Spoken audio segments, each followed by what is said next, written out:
you listening? Are you missing me like I'm missing you? This just can't be true. Did you have to leave so soon? When Steve died, the outpouring of love across the country was amazing. We realized we were in a position that no racing family wants to be in.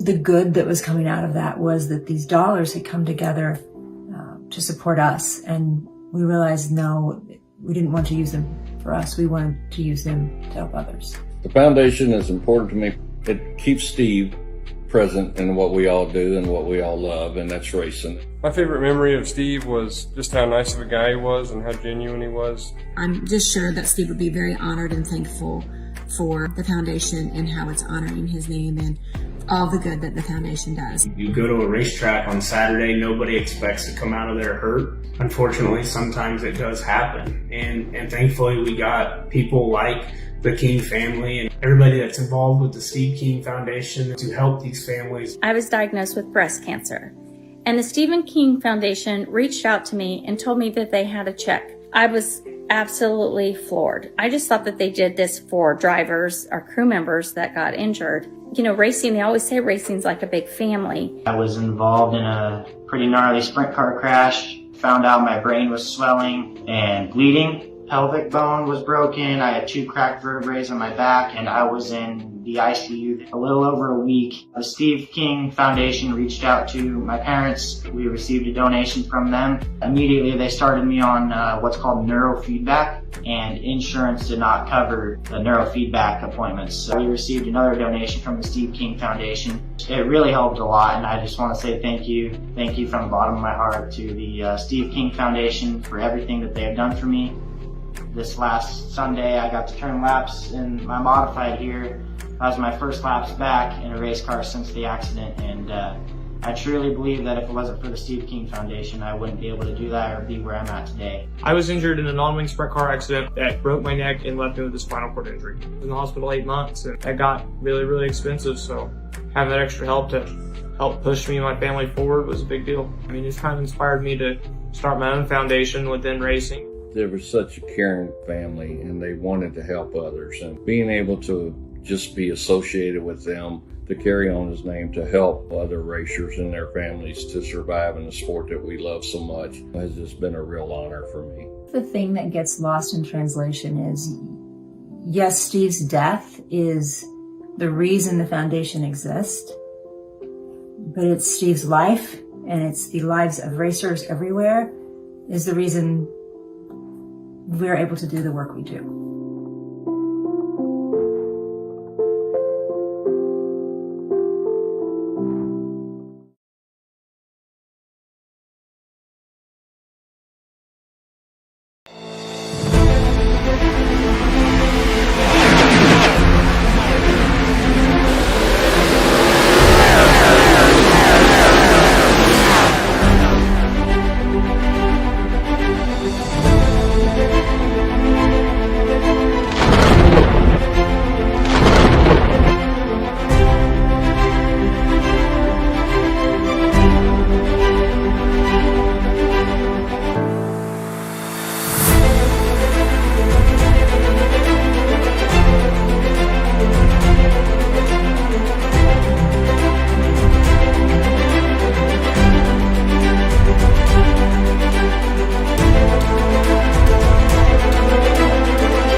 And we're here for live on for night number 3 here on Tuesday for the C2CRL charity week here.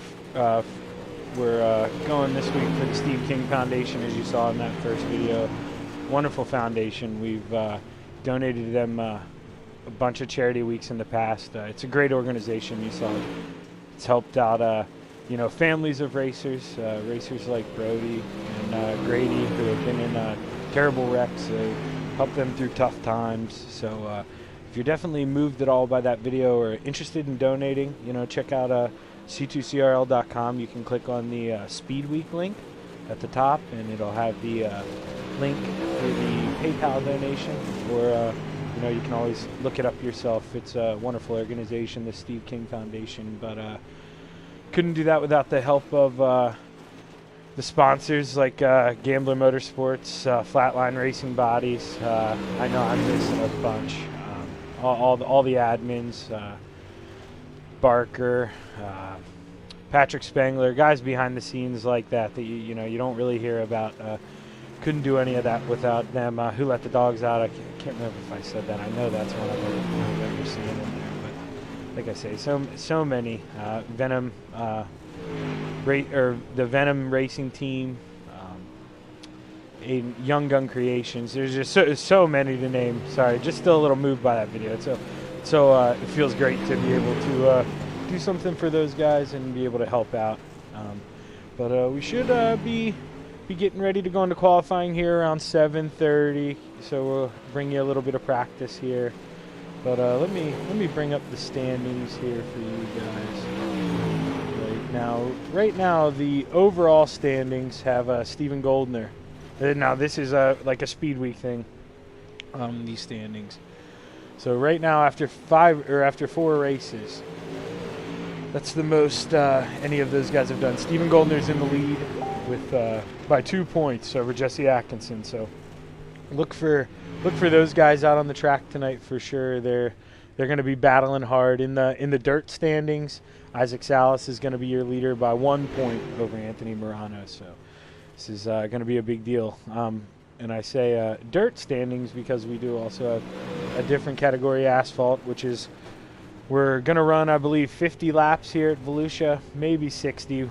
It's either 50 and 60 or 60 and 70. But after this race here in the UMPs, be heading down the road to Daytona for a truck race there at the big track. So we're gonna hit you with both sides tonight. Should be very exciting. Last night, the 360 or the late model race did not disappoint. As you know, Isaac Salas, the point leader, he did win, but it was a close battle between him and Anthony Morano. It really came down to, we had a lot of cautions at the end, and I don't think Anthony really had any time to do anything. So we'll have to see if we can keep it green here. And on the other side of the coin, we went to Daytona last night as well in the ARCA car, and that was a case of try and survive. So I imagine it will be a little bit in this truck race. You're going to have guys trying to push the issue real early, and then you're going to have other guys just dropping to the back, knowing that you can't win it on the first lap. And that's a tough strategy sometimes, because you don't want to hang out in the back too long, possibly lose the draft, and or get caught up in something as you're trying to move your way up in the field. And as Joe Canella said last night, the safest place on the track, as long as you got somebody behind you and not driving crazy, is definitely first place. If you can just set the pace. The bad part about that is you're not going to get the fuel mileage that everybody else gets. So it's really nice having a teammate Good up evening, there everybody, and welcome being able to rotate Volusia. back and forth. I just realized, excuse me, I'm going to have to mute my iRacing sound. I raced last night. Roger scared me. Qualifying, So and then heat straight up, and then the 50-lap feature. There should be enough fuel. All right, that should do that. Should have them all cut out from here on out. Yeah, like I say, that was, you heard the beginning of it. That was Roger there for the drivers' meeting. The only car on track right now is Brandon Templeton, so sorry about the boringness of following one driver. We can go on board with him here a little bit. You just try to listen. The main thing in these, you hear how quiet they get. He maybe overdrove that a little more than he'd like. I'm unless he's really trying to throw a slider. You're going to really hear him quiet down as the night goes on. Like if you're there in the middle of 3 and 4, really try and keep him to the bottom. That was the fastest line at the end last night for the late models, it seemed. You wanted to exit on the middle. It was really hard to complete a pass totally on the bottom if the guy didn't move up like you're seeing Brandon do here. If he rides that middle, it's really hard for them to carry any speed unless they're okay with throwing you a fender or two, which, you know, we will see. There's nothing wrong with that. These things have fenders, and a guy, you know, you're faster than a guy. There's a difference between moving somebody out of the way and wrecking someone. So it's a fine line sometimes, but I'm sure we'll see some guys try to do it. Got a goddamn McLaren out there now, and Michael.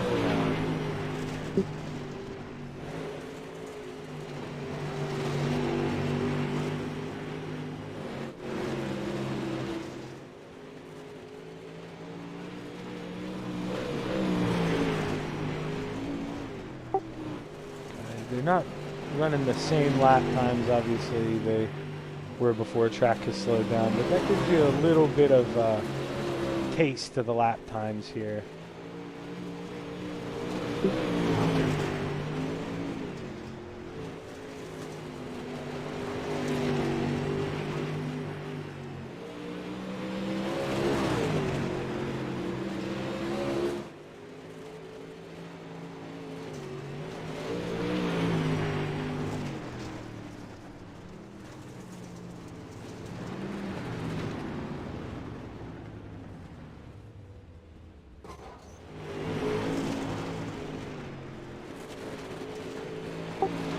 As we're waiting on them to roll into qualifying here, I'm going to go ahead. I'll throw one more quick video up about the Steve King Foundation just to get everybody in a tearjerker. It's something that I felt was very important to be part of. Racing's a very dangerous sport, and there's a lot of risk involved. And with that, it's an entertainment value to it too, and they do. All the racers do such a great service for all of us entertaining us. It's good quality fun, it's clean fun, and you know, accidents happen, and when accidents happen, the foundation's there to help with that and to keep them back on the path to doing what we love to watch them do. It's important to me too. We need to make more awareness, and that's where I stepped in. I felt like I could help with my promotional background and being part of the racetracks that I'm part of. It just brings another level of awareness to our area, and we have a great diverse group of board members all throughout the United States that kind of target their certain areas, and I felt it was important to have a better presence right here where Steve grew up, where his family and friends knew him, and I want to keep his legacy alive. My relation to Steve is a lot like most people's. He was kind of a legend to us all. He was just great at what he did. He was eye-opening on and off the racetrack. He was a great guy. He was friendly to everybody, and we got along great. And please, we just ask you to be generous and donate to the Steve King Foundation to help racing families heal.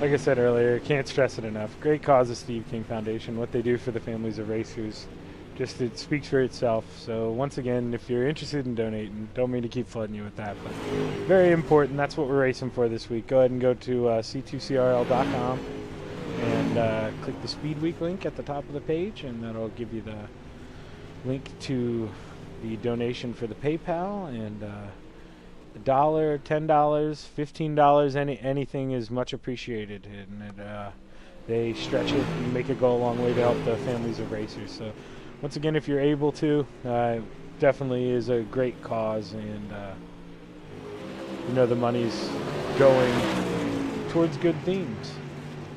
But as we keep rolling on here, like I say, we should be getting ready to go here any minute, I'd imagine. Maybe waiting to get a couple more people in. 7:30 here Eastern, but it's a little early on the West Coast. And we have some West Coast guys, and it's awesome that other people have come out and run with this week so far in the charity week. From Friday Night Lights and other organizations all around iRacing. Really, we're happy to have you, and happy that you're here to support the Steve King Foundation.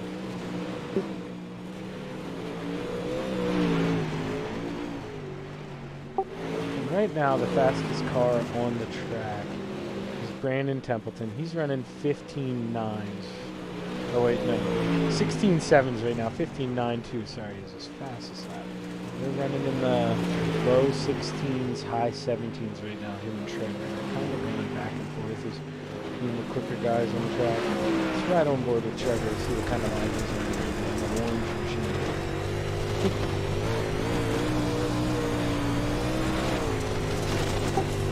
You hear he's even up top, but it is a difference in driving style between him and Brandon. You could hear the motor in Brandon's car. He drove in much deeper than Trevor is right now, and I have to say, when I'm in the UMP, I try to drive a little more like Trevor's style.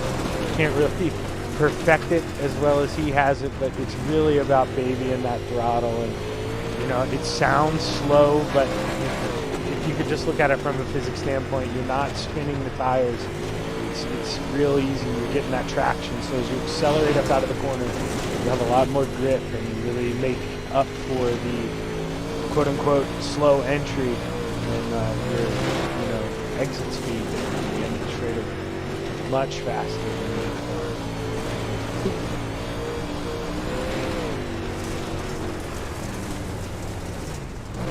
the C2, he's up there. I think he's getting ready to pull off. Maybe had enough practice. Yeah, I think was the last guy on the track.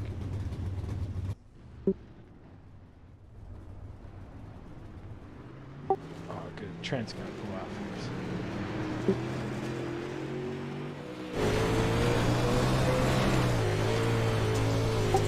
Yeah, right there. You can just hear it. It's totally different. He's a little more sideways. Not getting the... Okay, they're going to qualifying. That's why everybody was pulling off. But you could see that. They're not really getting the traction that Trevor was in the middle of the corner. He's just... You hear it. It sounds quick, but he's going sideways. And, you know, most of the time when you're sliding sideways like that, you're not going to be that fast. So it's a tough line. Let's ride the steam going.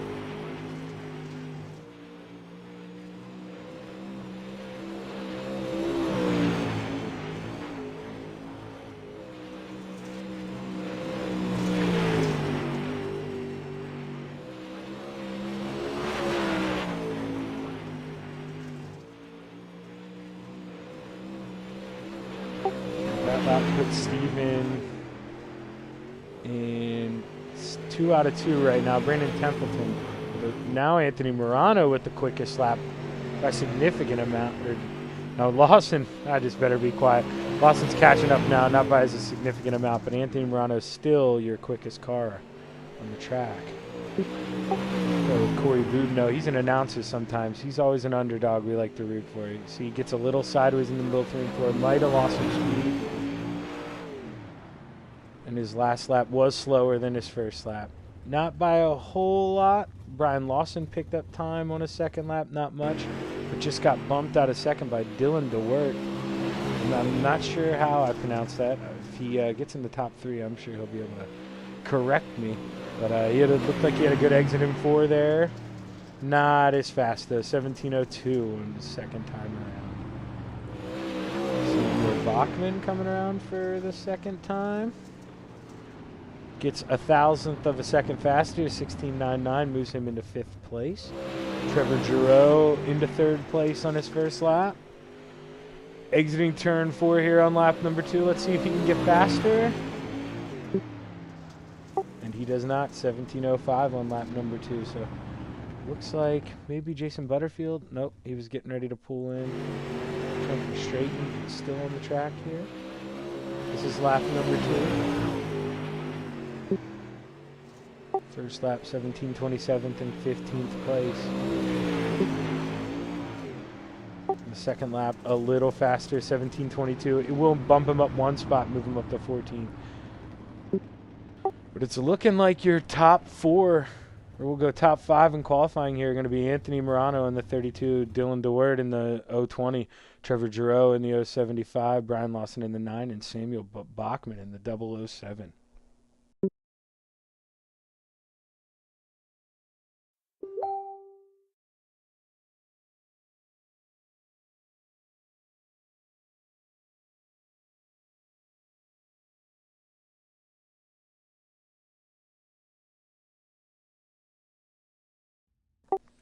Okay, so it's Dylan Dewart is what I'm hearing. So Dylan, sorry about the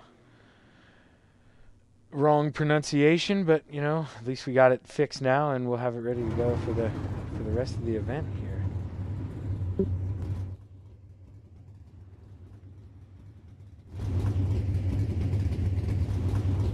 Alrighty, let's give you starting grid here for heat number 1.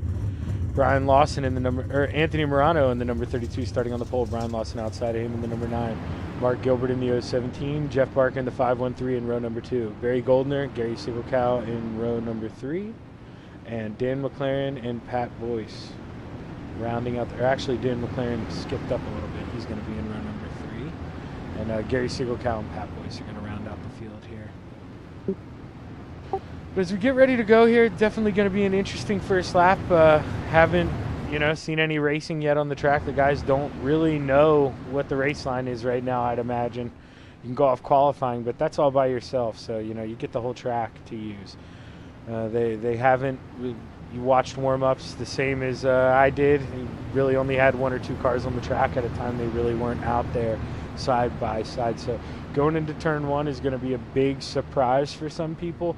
You don't want to run the guy over in front of you. We saw the differences in lines between Trevor and Brandon, and you're going to see that here. You're going to see guys, overdriving turn 1 a little bit compared to other people. Maybe, they make it work, but to the person who slows down, that's overdriving, and it's going to be a fine line because, like I say, it's one thing to bump somebody and move somebody, but it's another thing to turn somebody, and I'm sure we'll see that happen a couple times here tonight as the pace car is off, and we'll get going here when the green flag comes out as Anthony Morano leads your field to the flag here for race number 1.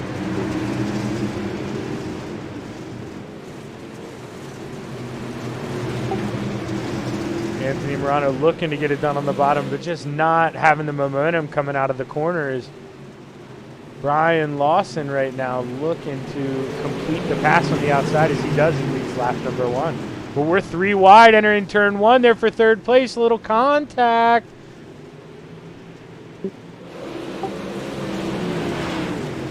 Looked like possibly Dan McLaren and Jeff Barker making a little contact, but everybody gets through. Everybody survives. As Anthony Morano really trying to turn the heat up right now on Brian Lawson. He does get by him here in the middle of 1 and 2 going down the backstretch. Is he going to be able to pull off the slider? No, he's going to keep it on the bottom. Brian Lawson looks to get a big run, but Anthony Morano is going to lead you here. Lap number 3.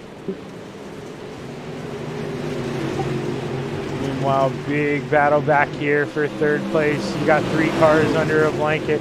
Dan McLaren, Jeff Barker, Mark Gilbert, everybody in their own racing line. Synchronized racing here as they go through the corner, but Jeff Barker going to beat him to the line here, lap number 4. So we're coming up on halfway here.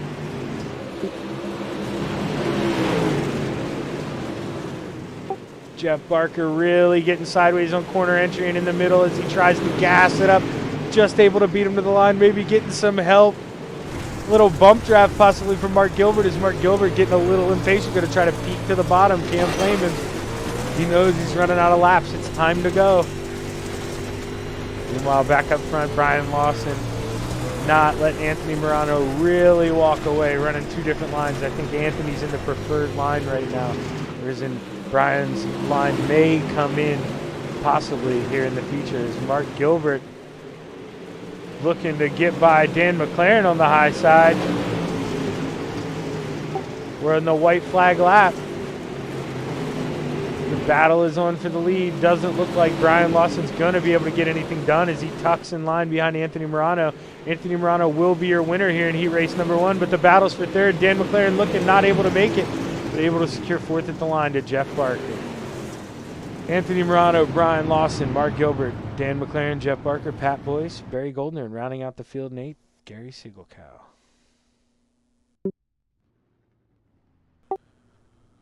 Alrighty, let's get her rolling here. Starting on the front row in the 020 is Dylan DeWert. Starting on the outside of the front row, Samuel Bachman in the 007. Inside row number 2, Corey Boudinot in the 034, and outside of him in the number 31, Brandon Templeton. Inside of row 3, the 088 of Trent Verstraeten, and on the outside of him, the number 13 of Cullen Johnston, he is another one I should have mentioned about the unspoken people of this league. The guy goes above and beyond, really does a lot for adminning. He helps set a lot of the races up, and I know that's boring behind the scenes stuff, but we really appreciate it, Cullen, and especially guys like you make this charity week click off. But not to ignore you, Roger, who is starting in 7th and rounding out the field here. I'm always rooting for you, buddy. Here, heat number 2. I don't know if they shortened the pace laps here, or if we're going to get 2 laps around.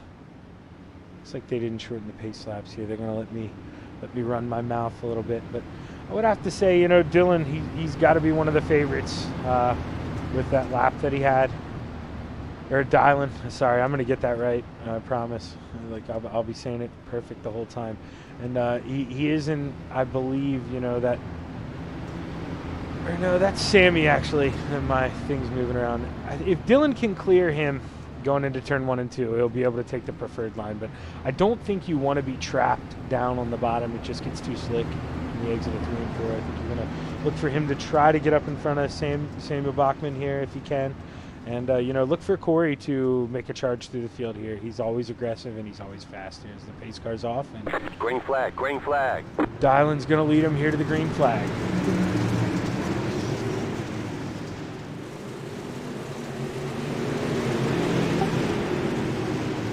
Good run by Dylan there. 1 and 2 able to slide up in front, but that's going to open up the bottom for Corey. But just as we saw Dan struggle earlier on the bottom of 3 and 4, it's just not a bunch of grip there. But Corey is really making it work as he pulls to the inside of Dylan, going from possibly 3rd to 1st in a lap and a half. Corey Boudinot looking to get it done, not able to throw the slider, gets in the slick. That's really going to hurt him. As you see, Dylan's able to clear Corey back as Corey's now in a battle just trying to hold off Samuel for second here as let's go on board. But Corey really hooking it up on the bottom of the backstretch. He's got all that tack down there and he's able to really pick up the throttle. Let's go on board with Corey as you see. You hear how quiet the car is. It sounds like a library in that car. He really gets on it there as it gets tacky. And the guys above him, you can see the track's a little shinier. Doesn't have the tack that Corey has, and he's just not able to get to full throttle like Corey is. Corey is really picking it up. As we have a car around Samuel Bachman. Let's go back and take a look at that. We do have cautions on with it being a special event here in the heat. Let's take a look at what happened here with Sam.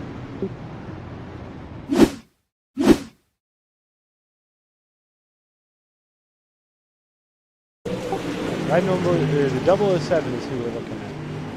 So Dan, he's got Soupy behind him. Dan just gets a real big run as possibly Sam's coming down the track a little bit. Let's go ahead and let's take one more look at that. And I blame Dan McLaren because I'm used to seeing the 88. That is not Dan McLaren, that is Trent Verstraeten. Let's go on board with Trent here.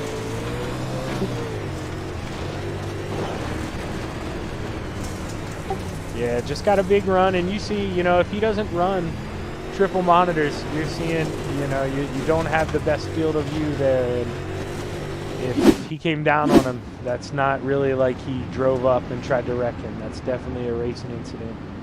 I'm sure those guys will have a beer and have a laugh about it later. The lights are still on in the pace car though, so we should not have the 1 to green here. Should be going around one more time here as they come out of turn 4. Once again, if you're watching, thank you for being here. We're here in honor of the Steve King Foundation this week. It's an awesome charity that supports racing families, basically, not just families affected by accidents, but family members with cancer, anything, that they just know they need help, and they're awesome.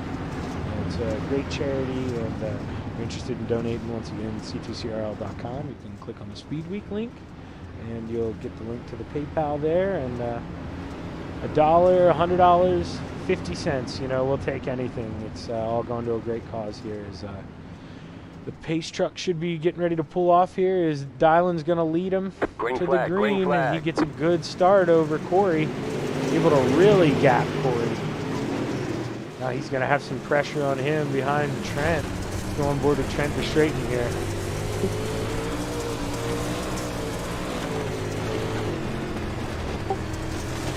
You're all behind him, though, if your ears are trained. He's got Brandon Templeton. Look at how close that car is. Man, if you have trained ears, you can just hear it in these things. Brandon is so close to him. One mistake right now from Trent. Brandon's going to go right on by. Brandon Templeton's one of the best we have in this league's very fast and late models. UMPs, so look for him to be there towards the end of the feature as we're going on the white flag lap here. As Trent got into the wall, collected Brandon right as I clicked away. We'll have to go back and maybe take a look at that as they're gridding up. But Dylan's going to lead him here to the victory in heat race number 2, followed by Corey Boudinot, Roger Craig, Samuel Bachman, Cullen Johnston, Brandon Templeton, and Trent Verstraeten. Let's go back and let's take a look at this here. Let's go on board with Trent. I believe he probably clipped the inside wall, it looked like from. Yep, just over-rotated, clipped the inside wall, comes up, Brandon nowhere to go, and just junks 2 race cars.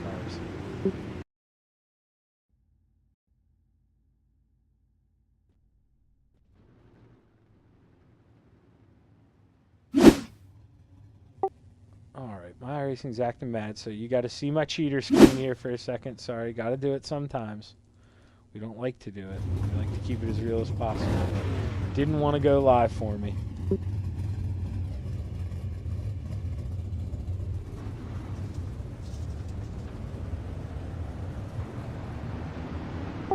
Alrighty, everything looks good and back to normal here. Let's try to read you off here the starting grid. We've got Trevor Giroux in the 075 on the pole. On the outside of him, the 78 of Jack Clevenger. On the inside of row number 2, Jesse Atkinson in the 127. On the outside of row number 2, the 213 of Michael Vitale. Stephen Goldner on the inside of row number 3 in the 30 car. On the outside of him, Jim Bowie. And rounding out the field, starting 7th in the 93 is Chase Butterfield. Trevor Giroux. Look for him to be very quick. We watched him in the warm-ups, and I loved the way his car sounded on corner entry. It just seemed like he was going to be real quick. Yeah, Jinkston spun the tires there a little bit as you see him get sideways there on the start. As someone goes around in the back, Stephen Goldner, no caution as he continues. Meanwhile, Jesse Atkinson, your new leader up front, able to clear Trevor. It's going to be a third to first move. I did possibly drench Trevor hard. He looks like he's struggling. He's really trying to make the high sides 1 and 2 work, and I just don't think it's there yet. You don't want to dedicate yourself to, you don't want to go in with a mindset, got to adjust. As you see, he is adjusting. He's going to move down a little bit. Couldn't go the whole way down because Jack Clevenger in the 78 is below him, but he knew that was a losing battle up there. I don't really think you're going to be able to get it in 3 and 4. As you see, Michael Vitale, you may be able to start getting it if you diamond like that. Let's go on board with him. He's very fast behind these 2. See, just not making up the time he'd like to in turns 1 and 2 up on the high side as Jack Clevenger really makes the bottom work. But high side in 3 and 4, my God, it looks like somebody lit a rocket in the back of that thing. He's discovered a new line, and I guarantee in heat number 4 we're going to see a lot more people running this line in 3 and 4 here. But Jesse Atkinson, meanwhile, he is clocked out up front. He's got a 1.2 second lead. The battle on the track is for second place, as we have 3 cars battling here for second.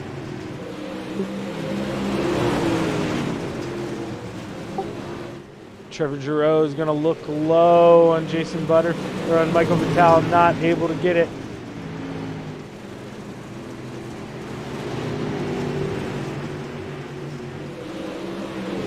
Oh, and they were 3 wide. It looked like Trevor's getting a big run, gets into the back of Jack Clevenger. Oh, big one. We saw that happen. He's going to have to tow. Meanwhile, that was the leader had already taken the white flag, so no caution. We're racing him out. Jesse Atkinson is going to be your winner here in heat race number 3, followed by Michael Vitale, Jason Butterfield, Jim Bowie, Trevor Giroux. 075. Man, tough break there at the end for those guys. But coming down to it, you're going to race hard, and you know, you kind of expect it a little bit.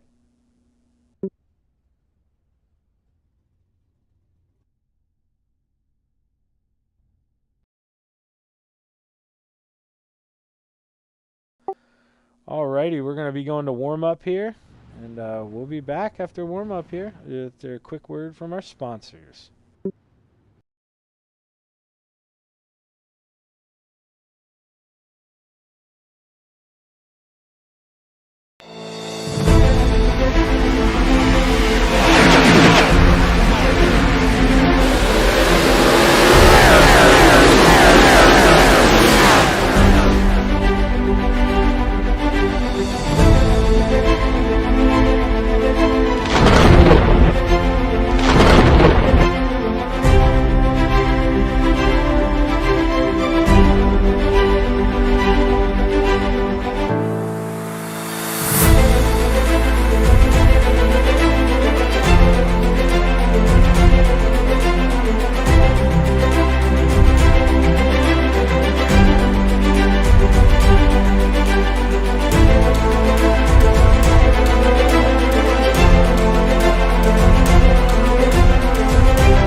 We are back here in warm-ups. So you got about 45 seconds left right now. Pat Boyce, the quickest car on the track with a 17:07. Nothing against Pat Boyce, but I'm sure you could hear the surprise in my voice there to rhyme with his last name. That's you don't see that often out of Pat. Good for him. Hopefully this is a new car for him, or he's figured something out a little bit with throttle control. It's really cool to see Pat at the top here, and really hope we see him contending for a little here. But the top three, we got Pat, Anthony Morano, and Mark Gilbert are your top three. Or Dylan actually just took over third with a 17:13. So Dylan moving.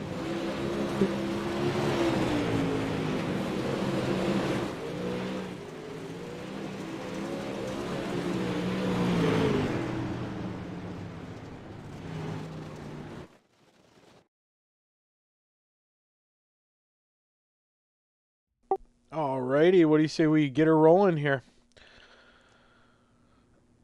Start off with the front row here. We're going to have the 32 car of Anthony Morano. On the outside of him, the 020 of Dylan DeWert.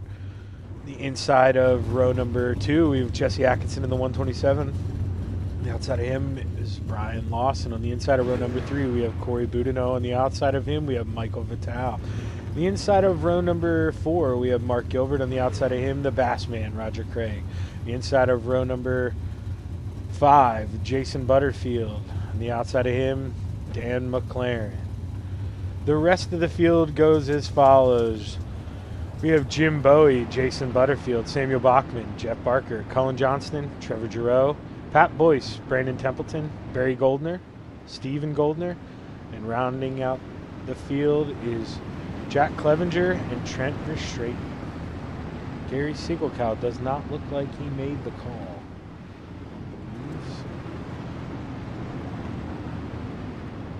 Maybe Roger's going to move himself to the back. The Bass Man might Might feel a little more comfortable back here at the start of 50 laps to see him moving back to the back here. I can't say that's a bad call. It's something that I did in the asphalt race last night. If you think there may be some mayhem, maybe drop to the back and save your equipment.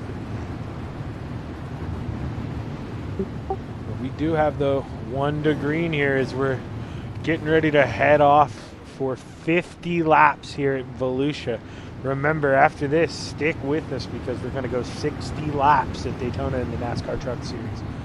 So, once again, it's all for the Steve King Foundation this week. It's all about having fun, and it's all about raising money for a wonderful cause here.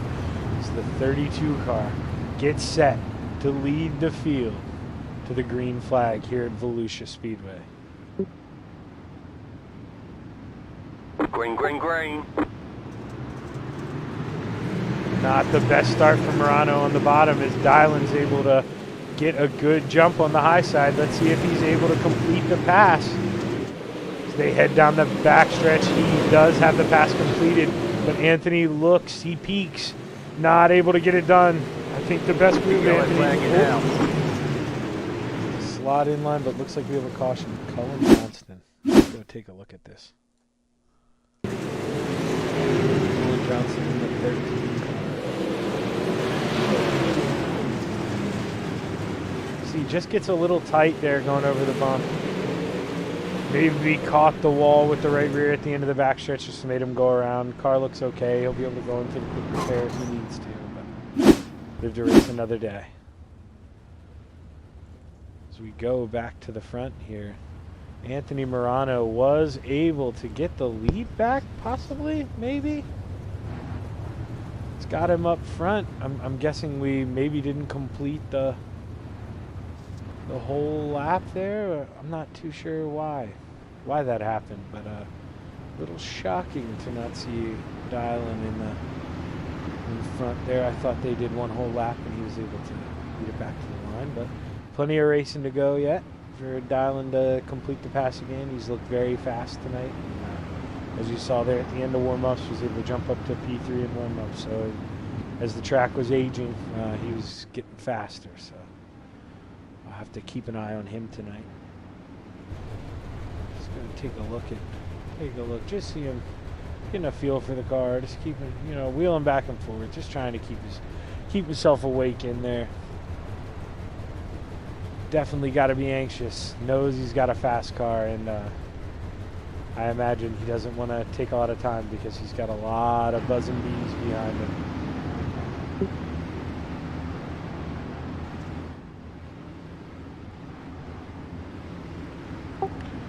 Pace lights are off, so maybe they didn't consider that the whole full lap done, as Cullen was in the 3 and 4, so they're going to go single file. So they must not have completed the full lap, is what they want to say here. Green, green, green.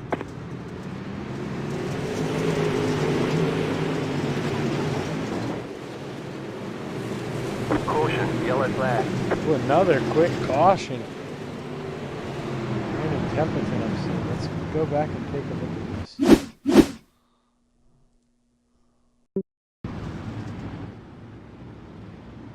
Alright, so Brandon is going to be in that black white car. So he just got a big jump and had to check up because you can't pass before the start-finish line. And he just got caught from behind. Guy in front of him maybe spun the tires a little bit, and he just went a little early.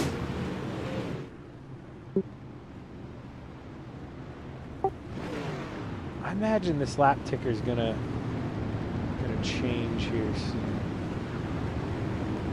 because they have not done 5 laps. I think they're gonna be on maybe lap number 3 here when they get the green flag.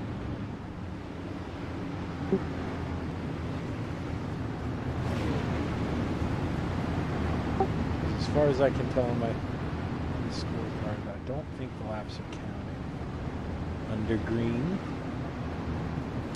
Hopefully everybody can get a little patient here and we can get some racing in, but going back through the field, nobody really a big mover yet, not a lot of time. A couple people are up 3 spots. That's, cars dropping out in front of them. But haven't had a lot of A lot of racing yet, but it's going to come. Volusia promotes great racing, especially at the end of the feature. Multiple grooves, and you can get in there, slide, and move someone out of the way if need be.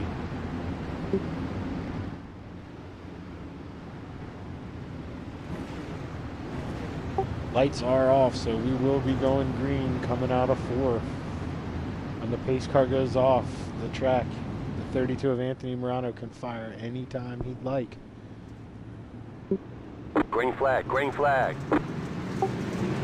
Much better jump for Anthony this time.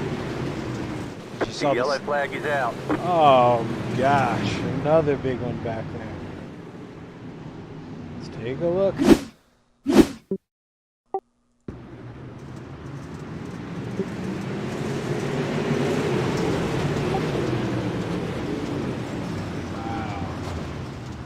Just looked like he just got turned real early. Let's try to get a different view.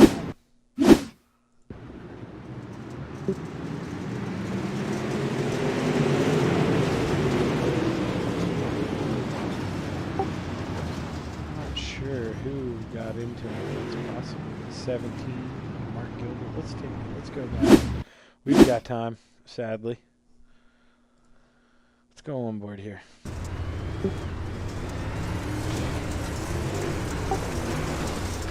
Yep, he just got a big run, and I mean, we'll watch it one more time from the bloop cam, but if you kind of see, you know, people just checking up, one to go. Just got turned. Tough break.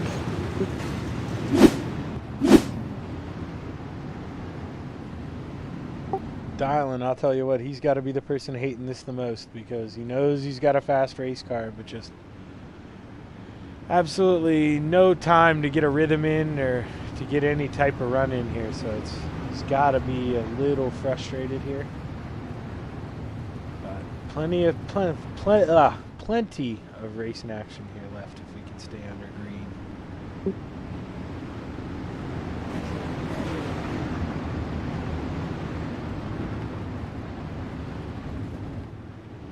Looks like the lights are off, so everybody say a prayer to whoever you pray to. Let's see if we can get some green flag laps in here. Let's not be greedy, but let's hope for at least 10.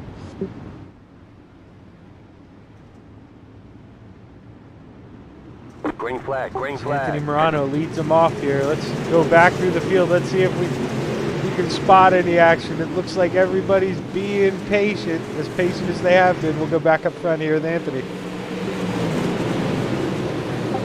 Morano looking to protect that bottom, not wanting Dylan to get a nose underneath it. But meanwhile, the 127 of Jesse Atkinson says, Shaggy, don't forget about me. I got a quick car here in P3 as he looks underneath Dylan. About to see if he's able to make it stick here. Still under him. So Dylan's gonna have to adjust his line here. Not going to have as much speed as he's used to having, as Jesse is right there. The closest he's come to completing the pass. Is he going to beat him to the line? It's too close to call at the line. Wow. Meanwhile, let's go back here to 11th place. Steven Goldner up 10 spots, really making a move in that blue and white machine. Just bottom feed, making the bottom work. Maybe that's not where he wants to be, but you gotta go where the people in front of you aren't. If you want to keep that drive up, you gotta be willing to make moves. Back up front, the gap is much smaller. Dylan's looking on the outside, or Dylan's looking on the outside of Anthony. That high side that he was committing to in warm-ups, he may have helped wear it in a little bit. It is coming in, ladies and gentlemen. He did not lose any spots to them at all going down the backstretch, and he is quick right now. Ran his fastest lap of the race, the last lap, 17:22. So he is finding some speed up there. But Anthony is not going away on the bottom. You got to be patient to make it work. It's all about throttle control, but he is trying to make the dance work in 1 and 2. He can make it work in 1 and 2, but Dylan is really grooving up there in 3 and 4, just carrying a lot of speed on exit. I think it might be Anthony's best bet to move up in 3 and 4, try to follow him, and then run the bottom the way he is in 1 and 2 because he's so fast. May give him enough speed to throw a slider, or possibly just, be enough to get in the eyesight of Dylan and mess him up.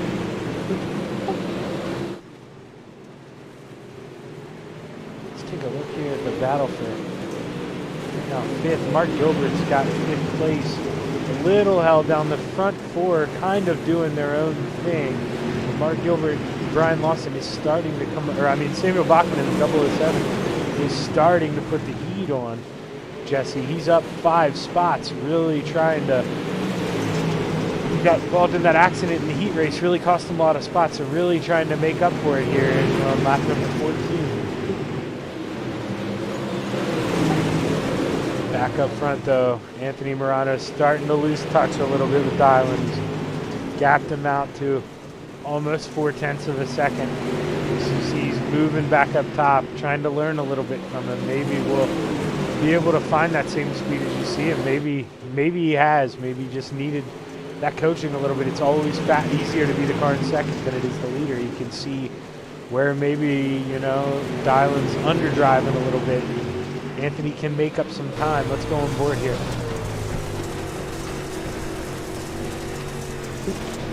See, Dylan makes up time in entry and middle, but Anthony is a little higher than him. He's keeping the rear tire up there in the tack is the where they're both doing it here, so it's about equal straightaway speed. We're going here, they both move down a little bit. Anthony, I guess like what he saw on the straight or on the entry. Almost nearing 2, 3, and 4.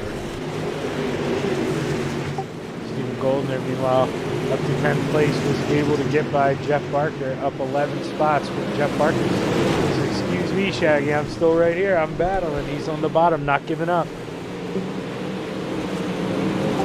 Barker did beat Goldner to the line there, I believe. Oh, as we have a big one. Big one. Mark Gilbert in the fence. Caution, yellow flag. Caution is out. Let's take a look at this. Let's go on board with Mark Gilbert. Oh, I have it on Jack Covington. That is not Mark Gilbert. Let's go back on board with Mark Gilbert.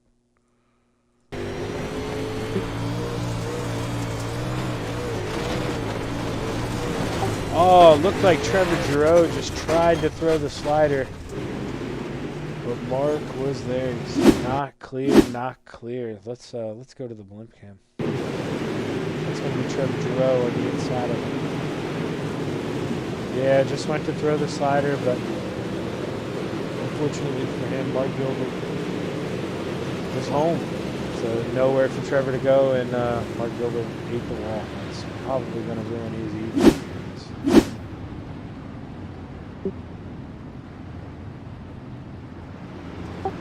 But up front, Dylan able to flex his muscle a little bit on the high side, make it work. He went up there before anyone else did, and really made it pay off. You saw he went up there fairly early, and so did Trevor. And they struggled a little bit up there the first 2 laps, but to heck if he didn't stay with it, really made it come in, and he's arguably the fastest car on track right now. I mean, Anthony's finding a little bit of speed too, but like you say, it's always easier to be that car in second. Get to judge your lift point off the guy in front of you and not have to, just stare at dirt going into the corner and create your own. It's always easier to have that guy in front of you. Compare it to almost, you can't drive through. Growing up as kids, I'm sure on the early PlayStations, we were all played Gran Turismo, and you had the Ghost car. It's very similar, you get to follow the Ghost car, basically. You get to learn where maybe you're overdriving or underdriving. Really helps you grow as a driver here, but pace truck should be coming off here as Dylan in the 020 is going to lead him here to the green flag. Pretty good start for Dylan. Not able to get up and clear him, but honestly, I don't know if he wanted to go up there. Anthony's really getting enveloped now. Corey's looking for second, and Jesse Atkinson wants to stick the nose in there and make it 3 wide, but as we're 4 wide, Soupy in the middle of it, coming out of turn 4 on the restart. Wow. I don't know how they made it. We did it last night for a lap or two in the late models, and it was sketchy, but they made it work. I didn't see any contact there. Dan McLaren up to 6th. He's up 4 spots, but your big mover still on the move. Stephen Golden in that white and blue machine. He is up 13 spots. He's up 8. So look for that guy. You know, he's going to need another caution or two, even if he can pass some people. It's way too much time to make up on the track, but he's showing that he's a fast car right now. It's Corey Boudneau and Jesse Atkinson the battling for third. Corey's really trying to make that bottom work. He just drives in so hard as you see him get on the back of Anthony. Not really to get that speed off as he goes in there, lays the right front to Anthony. We're gonna go on board here. And that's what I said. There's a difference between moving somebody and wrecking somebody. He said, Anthony, I'm here. I'm quick, man. It's time to go.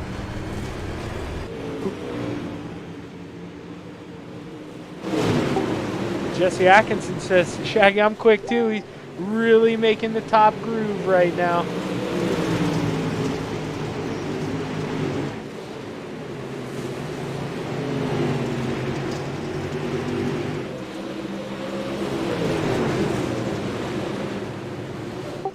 Sorry, the technical glitch on my computer. The scoreboard went out for me for a second, but you're watching the battle here. Jesse was able to get by Corey on the outside. You had to think that he watched Dylan make the outside work, really pushing it, trying to make something happen. And when you got the guys in front of you running the middle and the bottom, you got to go where they aim. And Samuel Bachman and Corey Boudneau exchanging sliders back and forth. Corey's going to throw it back. And Samuel Bachman in the 007 is going to be on the inside, but Corey's going to pinch him down, trying to prevent the slider. And it's going to work this time as Corey's able to hold on to 4th place. Anthony is slowly trying to reel back in your leader, Dylan, but he's not having much luck. Jesse's having much more luck reeling in Anthony, and I think, looking back at the lap times right now, Jesse was the fastest car on track the last lap, so it's showing in times, and it's really trying to make a push. The second fastest car was Anthony Morano, actually, so they're both on the move, about a 1/10.5 faster than your leader, Dylan. So maybe he pushed it too early, maybe he wore the tires a little bit, or maybe these guys just like this track and it's wearing into them. Let's go back here to your 6th place position. Stephen Goldner, like I say, the man on the move. Up 15 spots now, just making it work. He is begging for a caution. If he gets a caution, I will be shocked if this guy's not on the podium tonight. He's a very quick car, and to be able to go up 15 spots in one of these things at a very fast track, it's a difficult thing to do, moving it around. We saw him on the bottom, we saw him on the top, we see him in the middle. I mean, he's going everywhere. He's making it work no matter where he goes. That's what a good driver does.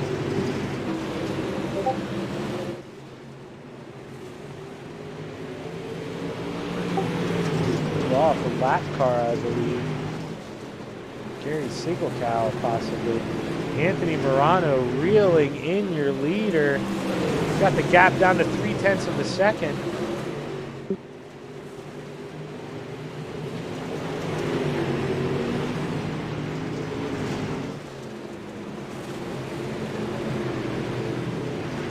All over him, just not letting him go anywhere. The problem is they're both running that same line. If Anthony could make the top work like Goldner, some of the other few are back there, could maybe get around. But even looking at the lap times, Goldner he is the 3rd quickest car on the track right now, but he's still slower than the front 2 by about 0.5 So as much as he's making the top work for the other guys, it really wouldn't work right now if he's sitting in 3rd place. Looks like the bottom is where you want to be, but Dylan's going to give it up here to Morano. Very surprising. Maybe overdrove it a little by accident because he had been running the bottom. Let's go in the drone cam here. They're going to be side by side at the finish line here with coming up on 13 to go.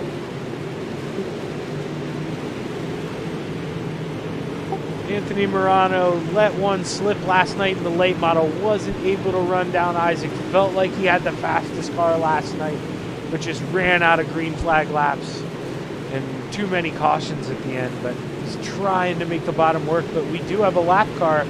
I believe Cullen Johnston. He's doing a good job of staying high, but that is going to alter their lines a little bit.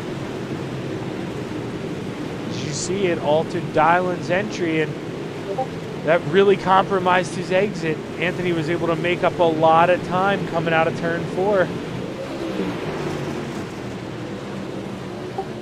Meanwhile, battle again for 4th place. Samuel Bachman throwing the slider on Corey. Corey looking for the crossover. Too close to call at the line. Corey throwing the short slider, but Bachman able to crack the throttle, go right back under, and we are watching some amazing racing right now. Corey really trying to keep it on the bottom, able to get there. I don't know if he's going to have the room for the slider here. He's not going to try it, going to stay on the bottom, but he is going to have a better run here. Thought about it in 3 and 4, but got lost in no man's land in the middle. Samuel Bachman able to still keep the outside. Up front, we've got a battle for the lead again, side by side. Anthony Morano looking, just trying to force a mistake as we come by. 7 to go this time by.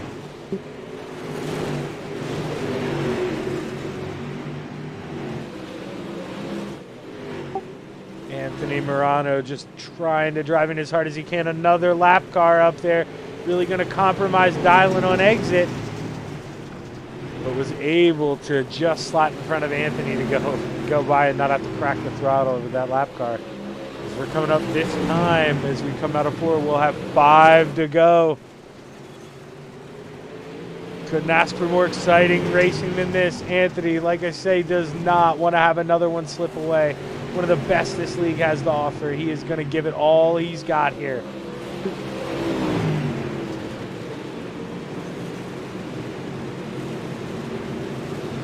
Caution, yellow flag. Oh, caution is out. Barry Goldner, Barry Goldner.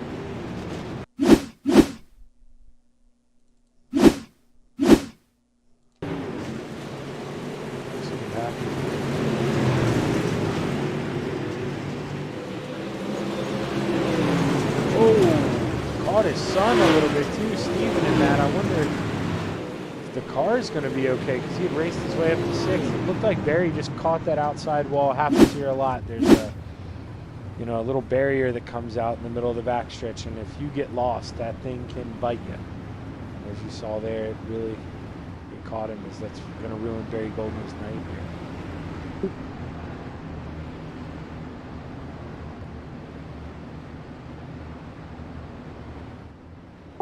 Anthony was really making Dylan work, but I do believe Dylan he's got the fastest car right now. Maybe not, lap time wise by himself, but being in first place, he's able to hold that line, and he's not let Anthony throw any sliders or be able to clear, really making him pinch it on the bottom, just not able to carry out straightaway speed.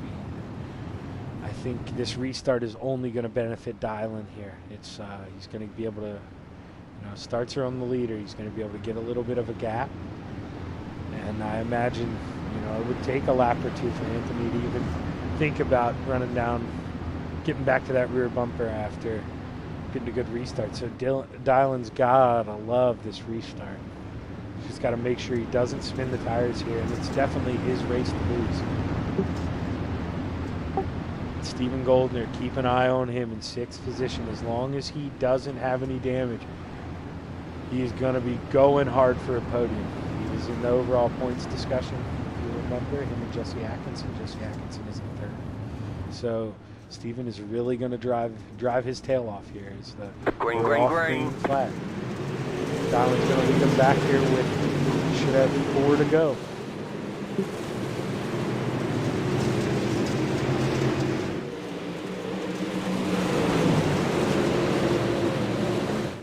Anthony, he had a great restart. Didn't really let him gap away. He's still all just needs Dylan to make a mistake. He's just They're too even right now. He can't really make it go anywhere. He tries to put it on the bottom, and he just can't find the speed down there. The cars are just so even. As this time by coming out of fourth, Dylan's going to lead him. 2 to go.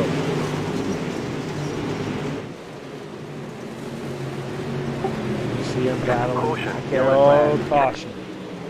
Cullen Johnson. Back here. Take a look at this.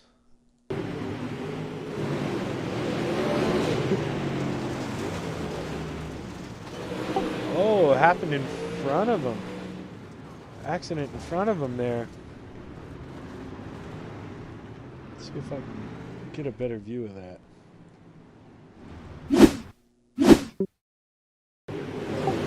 So let's see, Jason Butterfield here, the 93, just gets into, can't really tell the number on that, my apologies. It gets into him. Just maybe tried to throw a slider, maybe he's just too aggressive, but there definitely was not room there, but you know, that's going to happen when you get down to a couple to go, that's for sure. But Dylan, your leader, has dominated most of the night here tonight. Very fast car. Pace lights are still on, so we're not going to be going green just yet, but when we come back, we will have our first attempt here to green-white checker.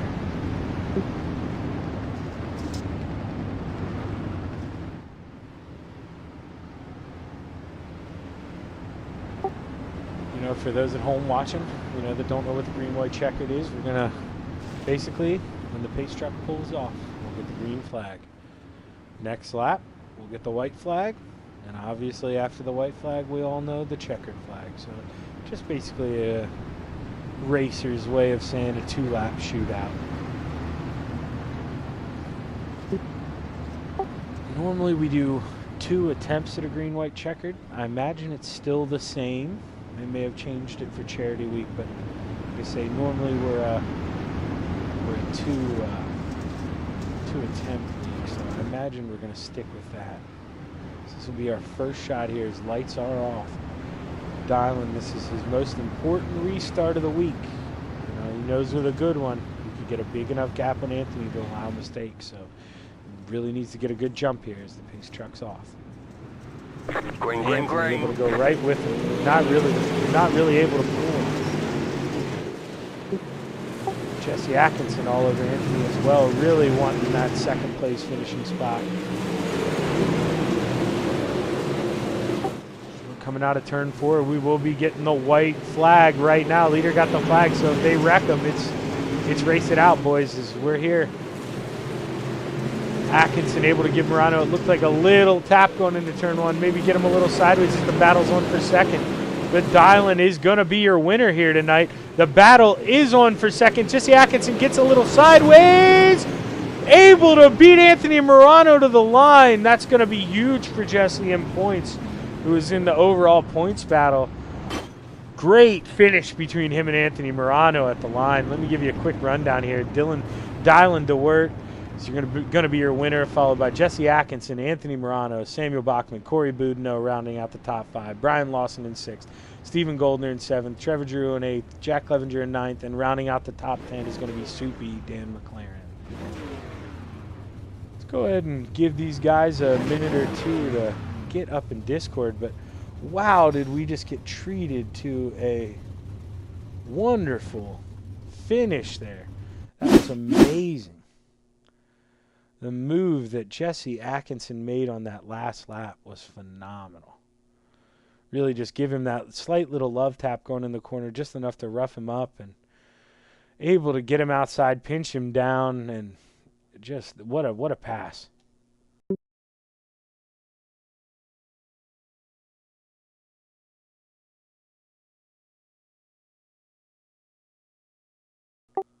We go ahead and pull him up here.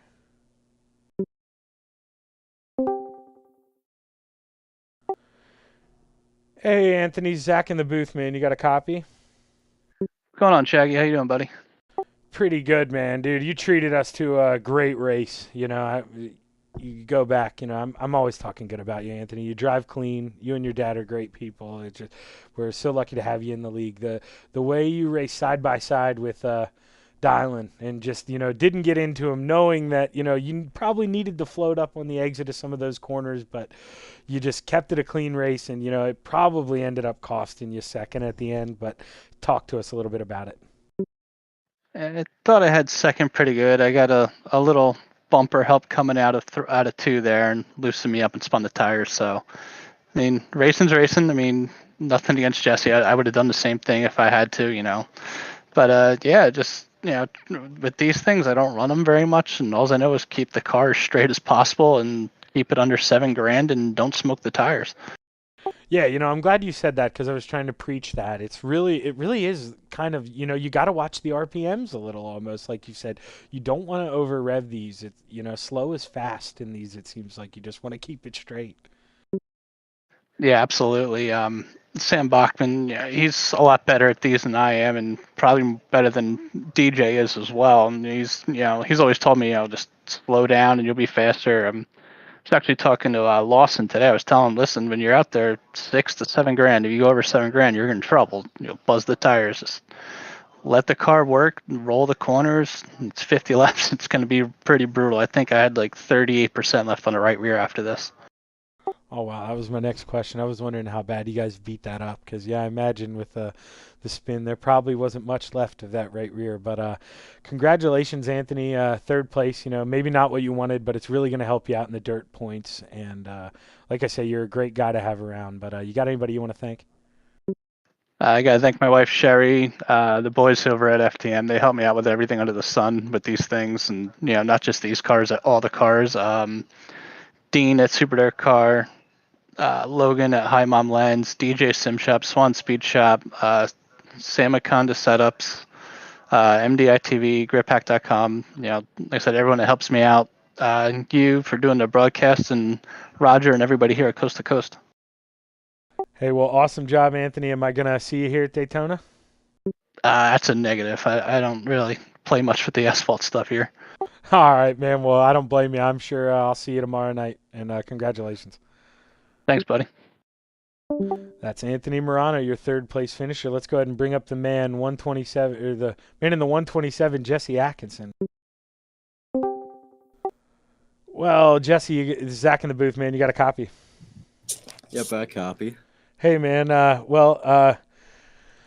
Listening to him there at the end, you may not have made a friend in Anthony, but, with that bump and run. But I'll tell you what, that's exactly how I described on the broadcast that you needed to do it.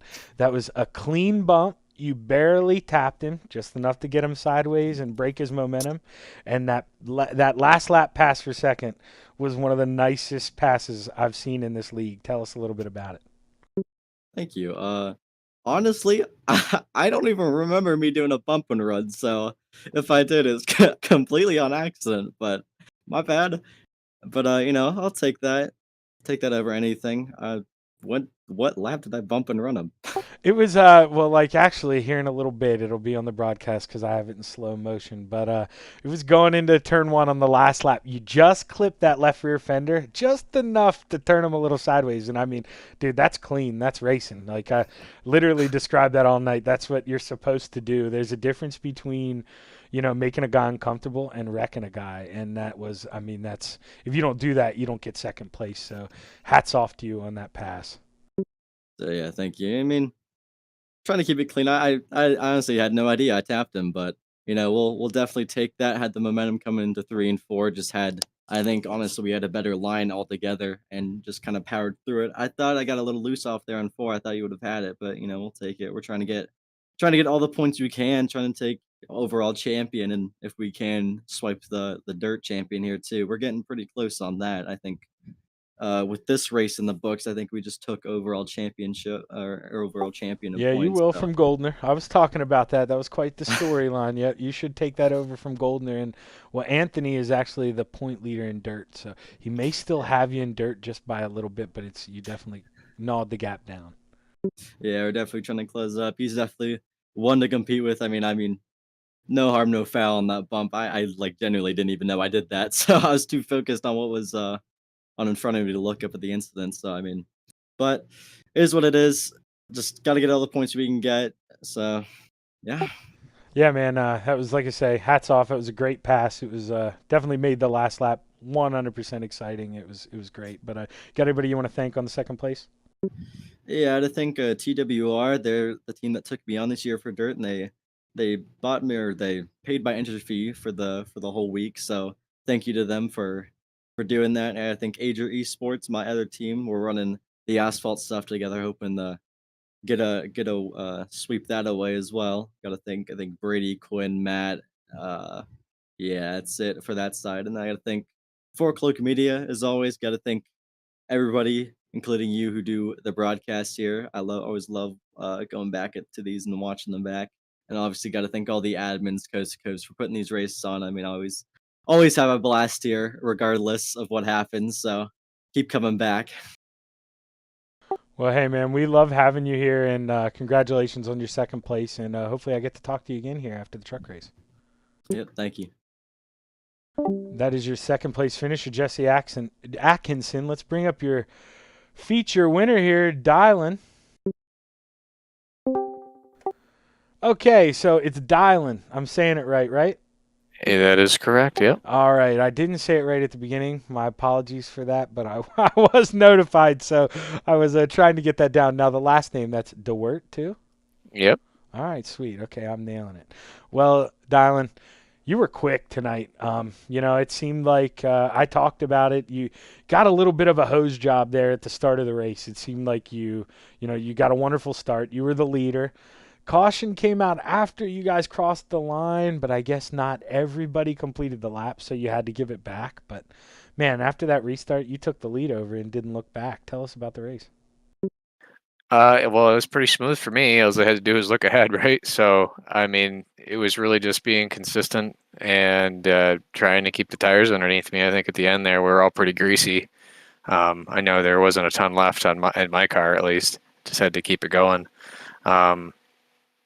Other than that, I mean, it was pretty good. It was smooth sailing. I think I got them a little too hot at one point in time, a little early, but it kind of cooled down and everything was all right after one of the cautions. So just got to thank Anthony for racing me clean. And a couple times I think he was holding back, obviously, because there were some lap cars. He was trying to be decent, so I appreciate that. But other than that, yeah, good race. Yeah, that was a good race. Now, just a little bit of, did you know, whenever you made the high side come in and you got by those people up top, you were the only guy doing that. Did you know that high line was going to come in, or did you just say, hey, I need to go up there and try to make it work? No, not necessarily. I mean, I know Anthony's a little bit of a bottom feeder, so I figured, I won't go down there. That's his line, just in case we get close or something, because I really wasn't looking in the mirror a ton. But it looked good up there. I mean, there was meat on the track up there, and it was pretty greasy there, actually, pretty early on in the center of the corner, and there really wasn't a whole lot on the bottom of the corner, at least in 3 and 4. So I just decided to go over the top, and I tried not to spin the tires a whole lot. I was actually easier on it than you probably think I was, being up there, and it felt like I was actually saving the car a little bit. I didn't really feel like I was driving her all that hard, so raced a couple long races and some other tracks, and oddly enough, it's kind of like highway driving if you keep the thing not so rolled over and utilize both rear tires at once instead of just kind of riding that right rear so much. It seems to get you where you need to go. Well, you definitely showed that tonight. You were real fast, and like you described, I mean, you were smooth. You weren't really getting sideways at all. You put on a clinic here. Are you going to be with us here for the next Daytona race? Nope, I am not going to be racing asphalt. That's not my jam. I will probably watch it, though. Well, congratulations, Dylan, and you got anybody you want to thank on the first place finish here? All the boys at FTM, race team I run with. Without them, I probably wouldn't be doing it. Gunner with Swan Speed Shop, Dean with Super Dirt Car, Grip Hack, Bombs Tech Services, Sam Maconda Sets, you for the broadcast, Coast to Coast, for putting this thing on for the Steve King Foundation, and Friday Night Lights. Well, congratulations, Dylan, and thank you for that clinic you put on. You really showed people how to drive tonight, and hopefully we'll have you back for tomorrow's dirt race.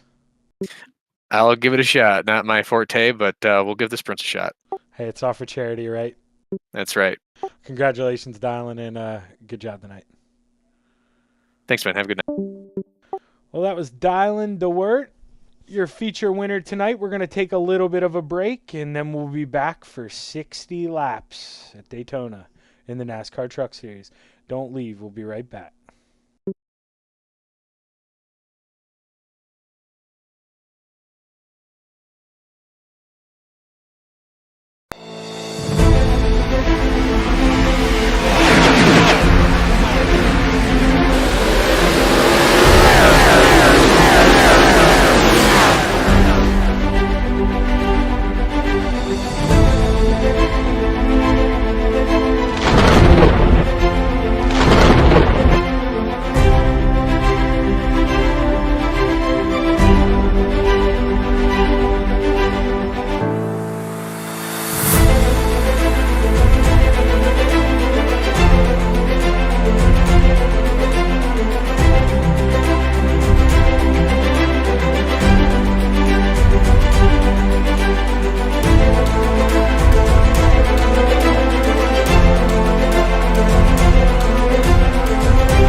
Are you listening?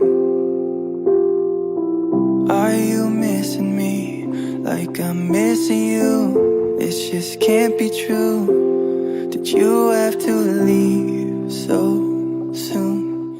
When Steve died, the outpouring of love across the country was amazing. We realized we were in a position that no racing family wants to be in.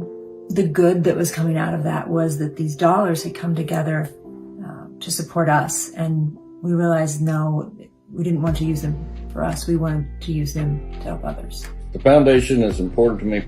It keeps Steve present in what we all do and what we all love, and that's racing. My favorite memory of Steve was just how nice of a guy he was and how genuine he was. I'm just sure that Steve would be very honored and thankful for the foundation and how it's honoring his name and all the good that the foundation does. You go to a racetrack on Saturday, nobody expects to come out of there hurt. Unfortunately, sometimes it does happen. And thankfully we got people like the King family and everybody that's involved with the Steve King Foundation to help these families. I was diagnosed with breast cancer, and the Stephen King Foundation reached out to me and told me that they had a check. I was absolutely floored. I just thought that they did this for drivers or crew members that got injured. You know, racing, they always say racing's like a big family. I was involved in a pretty gnarly sprint car crash. Found out my brain was swelling and bleeding. Pelvic bone was broken. I had 2 cracked vertebrae on my back, and I was in the ICU a little over a week. The Steve King Foundation reached out to my parents. We received a donation from them.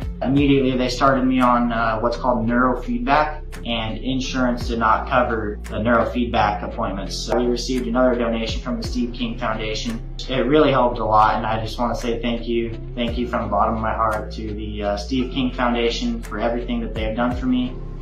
This last Sunday, I got to turn laps in my modified here, was my first laps back in a race car since the accident, and I truly believe that if it wasn't for the Steve King Foundation, I wouldn't be able to do that or be where I'm at today. I was injured in a non-wing sprint car accident that broke my neck and left me with a spinal cord injury. I was in the hospital 8 months, and that got really, really expensive, so having that extra help to help push me and my family forward was a big deal. I mean, it's kind of inspired me to start my own foundation within racing. There was such a caring family, and they wanted to help others, and being able to just be associated with them, to carry on his name, to help other racers and their families to survive in the sport that we love so much, has just been a real honor for me. The thing that gets lost in translation is, yes, Steve's death is the reason the foundation exists, but it's Steve's life, and it's the lives of racers everywhere, is the reason we're able to do the work we do.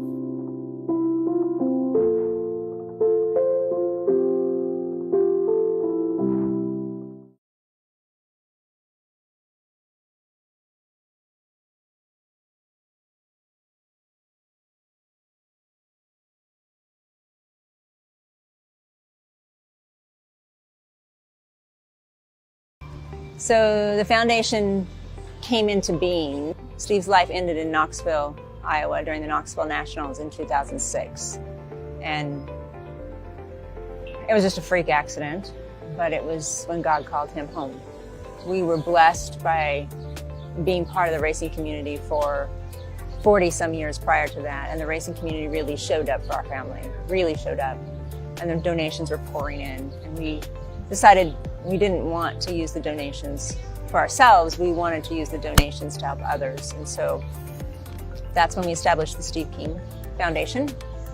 And the whole goal of the foundation is to help other dirt track families, whether they be drivers or crew members or family members, when there is a bad accident or a severe illness or when there is a death.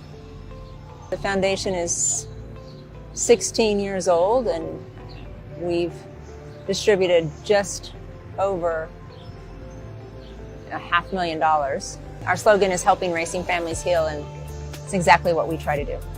You know, my brother loved people, and he always was wanting to help people out, particularly kids.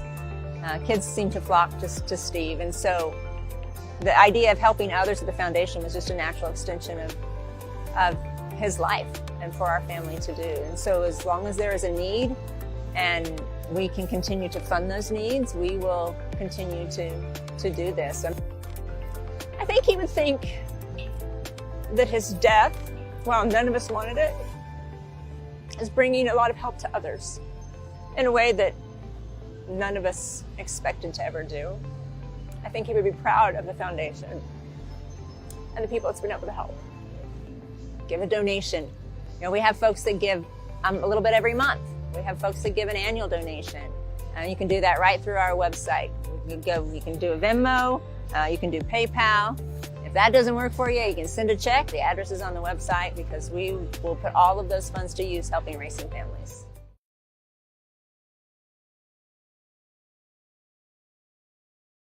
I've been around Steve and his family ever since I was a baby. You know, whenever I was a kid running around the pits, I would go with Steve and we'd go look at the track, and he always had the coloring books, and every race car I've ever driven, from go-karts, which is where I started, to 305 sprint cars, and now to 360, they've all had orange on them, and that's because of Steve. You know, he really created that as my favorite color.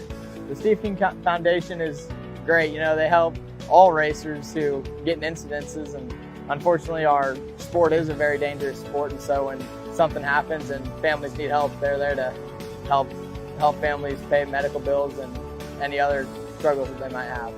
About a year ago today, my mom got sent Life Watch to Wichita because of an autoimmune disease, and you know, she was laid up pretty bad there for a while, and the Steve King Foundation was able to help pay for some of her medical bills. So that was a great help, and it's very nice of the Steve King Foundation to do.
Alrighty, we are back here live, night number 3 for the Coast to Coast Racing League Speed Week. We're raising money for the Steve King Foundation this week, a great charity. Played you a couple videos there. They help out racing families in need, any way, shape, or form, medical diagnosis, bad race wreck, anything, just as you're seeing the guys, sorry I get distracted, you're seeing the guys beat on each other here in practice. Going to try to see if they can test the limits, I guess. But it's should be a good race here tonight. Going to go 60 laps. Last night we had a caution. We should have had a caution fairly early. We had a wreck, but no caution came out as iRacing is a little sketchy. When they throw the cautions here, you really need someone to be sideways in the middle of the track. If they go down through the grass or down on that backstretch way down below, you don't always get the caution. So the field spread out pretty early for us last night. We had a couple of us hit a green flag pit stop, but we did have a caution later in the race that bred to more, and we were pretty tightened up the whole second half of the race. So I imagine we'll see something a little similar tonight. Hopefully we don't get that spread out in the beginning, but you are going to see guys fall to the back, play different strategies, stay out of the draft, or just try to stay second in the draft to save gas. Going to see all sorts of different things play out. We're going to have to keep our eyes peeled tonight as we go through. Let's bring up the timing tower. Not that fast laps really matter here at Daytona. We know it's all draft. But right now, Isaac Salas is the quickest car, followed by Mark Gilbert and Dan McLaren. Gary Siegelkow and Keith Jackson. They're your top 5. Let's see if we can get a car count for you here. Looking like 26 cars right now. 22 have taken a time. So we might get a little more. Might get that number closer to 30 here as the deadline is going to be 9 o'clock. We'll roll off for qualifying here around then. Until then, we'll just give you some sights and sounds of Daytona. Let's go ahead and let's ride on board now with the 113 of Keith Jackson. Let's just give you, or actually, no, you know what? Let's go. Let's see who's behind him here. That'll be a little more of an exciting view. Is that Ross? Yeah, Devo back there. There we go.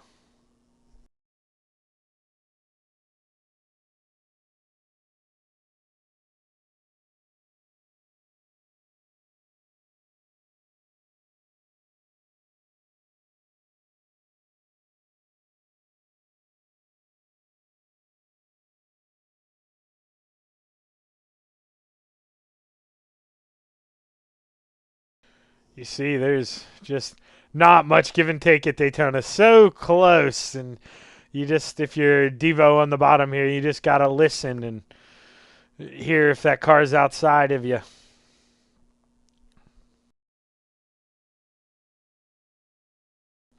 You're hearing him get out of the gas. You're going to hear that a lot for the car in second. Rarely is this car in second place going to be full throttle. They may every now and then, but, you'll run around 5-6 throttle most of the time, maybe, a little less even as you get big runs. You're just trying to save gas, and if you're that second guy on line, you can shove the guy in front of you. Nothing wrong with bump drafting a little bit. These things can run hot if you run too close for, 3 or 4 laps, but if you're trying to make a move, you can get in there and shove the guy. So I'm sure you'll see them practice this, but right now he's the third car in line, so you just got to be patient. You just got to hang out. If he starts bumping, Keith Jackson in front of him, that's just going to turn into a big mess.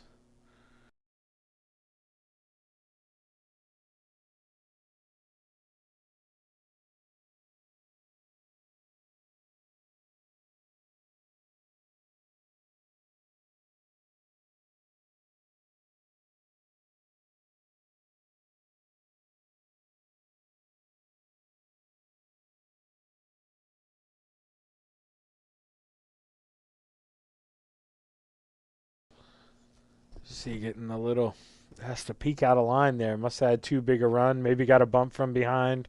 Didn't like what happened. Just wanted to peek out. You're seeing Jackson all over that 17 car, really giving him a good shove.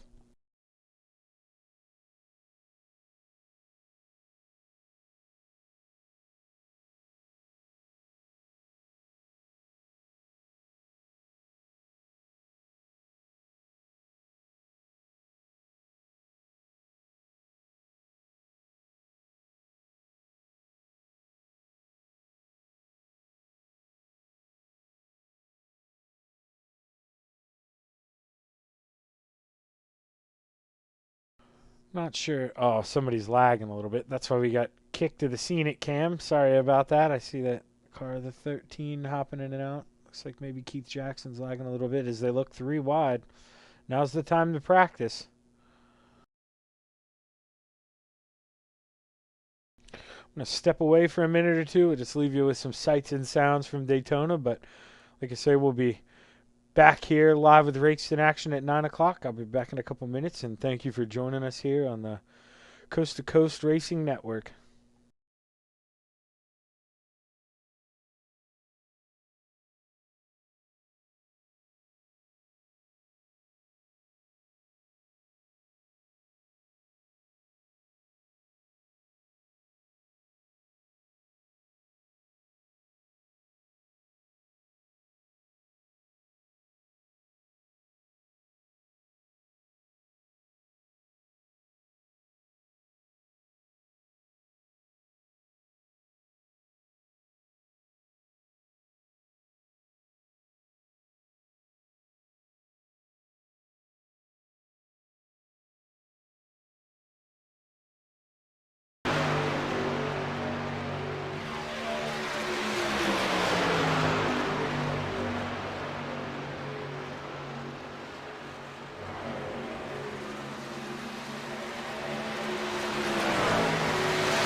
Here, right as I'm coming back, looks like we're getting treated to guys practicing, not wrecking.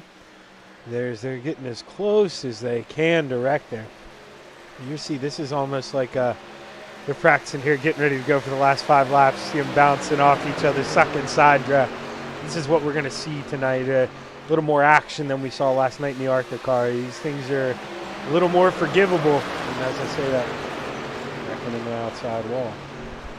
But, you know, I'm going to do my best to keep up with all the action here in practice. It doesn't exactly update the stats like it does for me in the race, but I'm trying to find your close battles on the track. Right now you got Isaac pushing his teammate, Mark Gilbert. They're the fastest 2 cars on the track. They're 2 guys who, you know, wouldn't really be surprised. Dan McLaren's another one in that group. They like to fall back to the back if they don't qualify up front. And as you see, the lap times, they're the 2 quickest guys. They know how to push. It's really an art for Isaac to stay in that bubble like he is and not fall completely out of it, because it's just it's helping Mark Gilbert keep so much more speed. If you look at it, it's like a science project. When Isaac is that close, he's taken air off that spoiler of Mark, and it's just not having that air push down on the spoiler creates less resistance.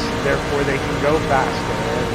And Isaac benefits from that, staying behind, because not only are they going faster, but hell, he's saving gas too. So it's perfect art, and you'll see guys in the Den McLaren get in that position. I imagine Mark too, that they'll rotate. One stays up front 5 or 6 laps, and the other one goes up there. They know the gas advantage that you get being in the back, and they're another set that I try to always pick with. If, for instance, like let's say when the cars grid up here, I'm just going to throw a number at you. Let's say they can go 21.4 laps. Well, some people won't save that 0.6 to go 22 laps. Dan, Isaac, Mark, and we will. We will ride the beginning of the race in the back of the pack, just 3/4 throttle, just making sure we stay in the draft, and we'll make sure that we can pit by ourselves, because it really is you saw those guys practice. Like Isaac was faster than his teammate getting in pit road. It's an art getting in pit road. It really is. You do not want to get stuck behind someone who does not have a lot of experience getting in the pits. If they slow down to 55 mile an hour, even 100 yards before that pit road line, they did it wrong. I mean, you almost need to go in there. Here, you don't want to scream in and slide the tires, because 9 out of 10 guys won't take tires if they remember to unclick them. You don't really need them here. They're just going to need fuel. Under caution, they might think about taking tires, but green flag, it's all about getting on and off pit road as quick as you can. So you want to fly into that pit road line. I mean, pit road speed's 55. You can probably get away with 56 at the line. They're trying to push it that hard that, you just get in there, slow down, and get the gas and get the hell out of there. It's all about being quick on and off pit road. And if you don't save fuel and you go in with a big gaggle of cars and one person makes a mistake in front of you, that's all it takes to ruin your race. So you see a lot of guys play strategy like that, trying to save gas and be able to do their own thing. And I'm wrong most of the time. You can ask my wife, but personally, that's the strategy that I would go with. You go with just trying to contain yourself, save yourself, and make sure you're there at the end. But it doesn't always work out that way. And also, I'd like to shout out Joe Canellis for what's up, man. I saw the shout out. Yeah, definitely miss racing tonight, but I do enjoy doing this booth stuff. So it's nice being up here and getting to call some action and watching people wreck each other rather than me being the one doing the wrecking or getting wrecked. So it's nice at the end of the night not having anybody mad at you. But here we're just rolled over the hour here, so I imagine we'll be getting ready to go qualifying here anytime. So just be patient, stay with us here. As you see, I think that's Terry Landis in the Yoo-Hoo machine. Looking to the outside, look at that. I'm a fortune teller as we go to qualifying here.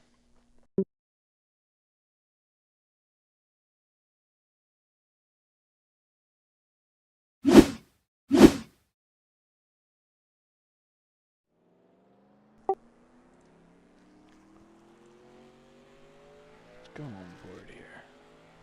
Jack Clevenger's out. Let's see, we got a couple people pulling out right now. I'm going to go to somebody who will demonstrate what I want to talk about. I'm almost certain Cullen will do it. But I don't want to...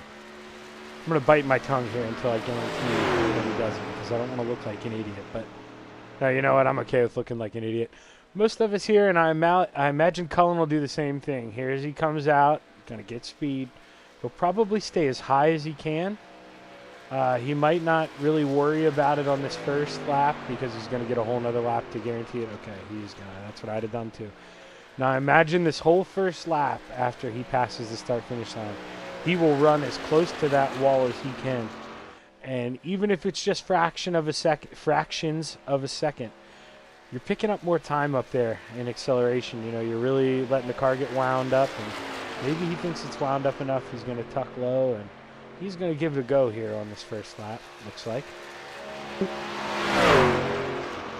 Yep, he's going to not go right next to that yellow line on entry. Going to let it float up. He might have lost a little bit of time there. Let's check somebody else out here. Let's check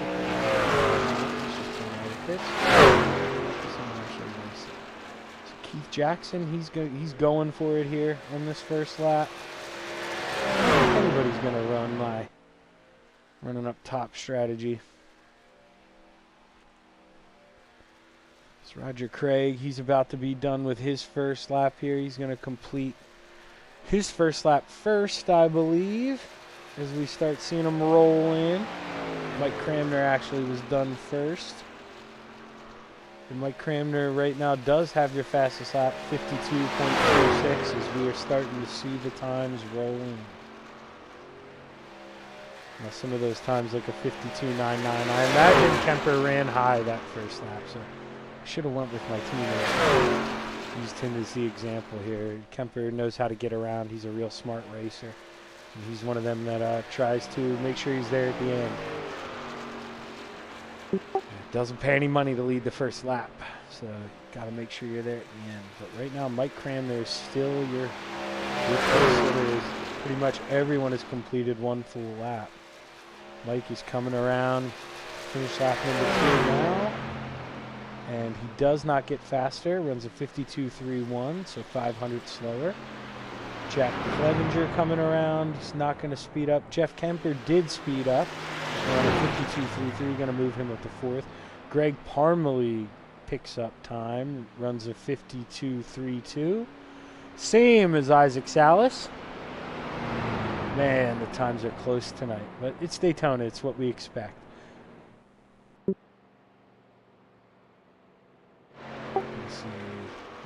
Brady Floyd is on lap number 2. We'll ride on with him.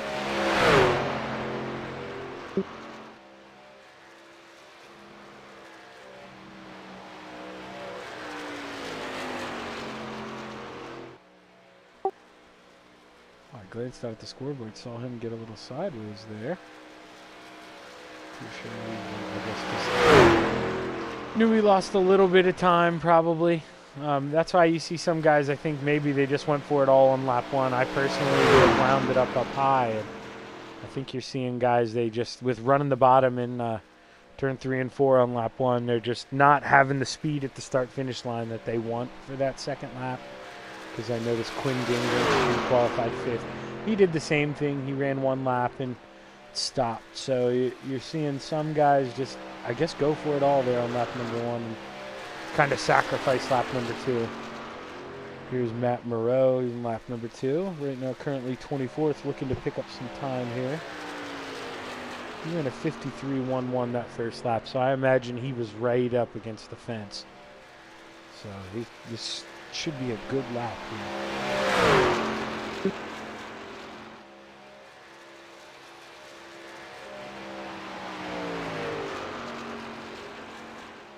So looks to carry all that speed, gets down below that yellow line and across the start-finish line. And Matt is going to put it in 3rd place with a lap of 52.31. So good lap from Matt there to really pull it out. Jesse Atkinson finished his 2nd lap, going to come across in 9th place. Roland Olson is on the track. He's the last guy on the track here. He's on lap number 2. Let's right on board with Roland here.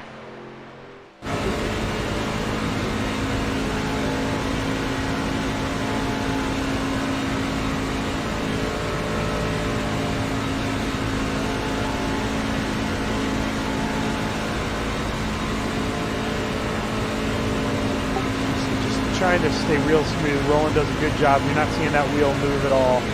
Guarantee you that man's on a direct drive wheel. I bounce my Logitech back and forth. It's so hard to get his wheels stiff, and he does such a good job. Real smooth. Let's see what he was 25th. Coming across the line now. Gonna move him up 5 spots. Not really what he was looking for, I bet. 20th, but he ran a 52.36, and I mean, your guy in 2nd place right now ran a 52.30. So your difference between 1st of a 52.26 and 20th of a 52.36 20 guys are within a tenth of a second. Like I say, we expect it at Daytona. It's a quick track, to hammer down. But that's impressive that all those guys were able to be that smooth and be that fast. Here we have a little bit more time left in qualifying. You see the timer up there. Not sure if they'll advance it early with everybody being done qualifying, or if they may go ahead and give everyone a break here.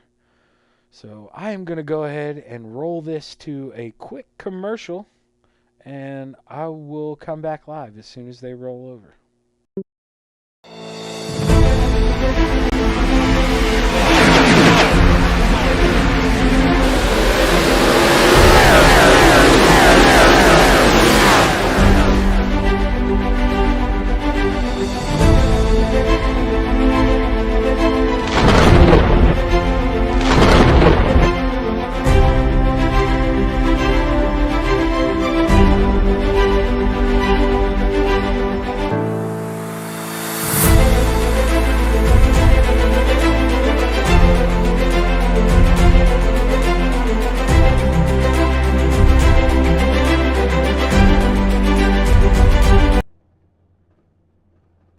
Alrighty, sorry to cut the advertisement short. I'm sure nobody's mad about it though, but we are back. It looks like we are gridding up here. I'm going to go ahead and read you off the starting lineup. Starting on the pole, Mike Cramner in the number 70 outside of him, 78 of Jack Clevenger. Inside of row number 2, the 38 of Matt Moreau. Outside of him, the 5 of Isaac Salas. Inside of row number 3, the number 4 of Greg Parmley. Outside of him, the number 117 of Quinn Gingrich. On the inside of row number 4, Jeffrey Kemprey in the 181. On the outside of him, Barry Goldner in the 36. Inside of row number 5, Jesse Atkinson in the 127. And on the outside of him, the 888 of Steve Maurer. On the inside of row number 6, the 88 of Dan McLaren. And on the outside of him, the number 68 of Neil Strausser. Inside of row number 7, Brady Floyd in the 53. Outside of him, John Rayner in the 302. Inside of row number 8, the 13 of Cullen Johnston. And outside of him, the 161 of the Desert Demon, Terry Landis, my fellow smoke buddy. I'm rooting for you tonight, Terry. Inside of row number 9, the 747 of Roger Craig. Outside of him, the 058 of Jim Bowie. Inside of row number 10, the 113 of Keith Jackson. Outside, Roland Olson. And the rest of your starting lineup will go as Donovan Ross, Mark Gilbert, Brian Lawson, Gary Sickelcow, Pat Boyce, and Gary Offord. So I can't preach this enough. Said it before. It's going to be all patience here. These guys have to be patient. 60 laps. Don't need to make a huge move here right away, because you're not going to win the race right away. I'll tell you what you can do. You can lose the race right away. They do have 2 quick repairs, but when you wreck at Daytona, anybody who's watched a race at Daytona, it's a wreck. You know that. I mean, you wreck here, you can blow the motor, you can destroy it, that you can't get around to the pits. That tow time and putting you a lap down will absolutely destroy your race. So it's all about being a smart racer and making sure you're in the top 10 with 5 to go. Because if you're in the top 10 with 5 to go, you can win the race. It's not really a bold pick, I don't think. Or no, you know what? I'm going to flop. I was going to go with Isaac Salas, but I think he's the obvious pick here. And I pick Isaac a lot. And looking down the list, I just have a feeling. That 88 of Dan McLaren. I try to model my driving so much like him on these asphalt races. I imagine he'll drop to the back here, just relax. I look for Dan in that 088 or in that 88 machine to strike here at the end. He's really quick, and I think he's going to be your surprise winner.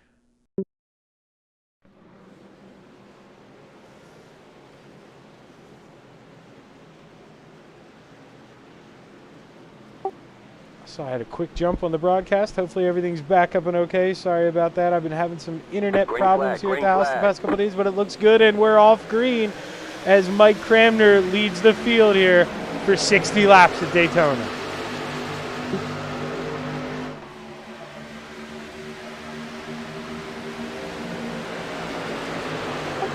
Mike Cramner trying to do what he can. He really needs some help from that 38 car behind him. not going to be able to hold the lead if he doesn't get some pushes here, as the top's really starting to get going with Isaac Salas pushing Jack Clevenger up top.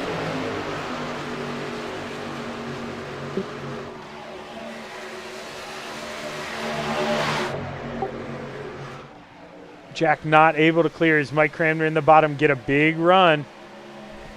Now this is what Mike wants. He wants to be able to just run his race. He doesn't really want to have to fall in line behind anyone. Just, he's hoping, hey Jack, just stay up the side with me.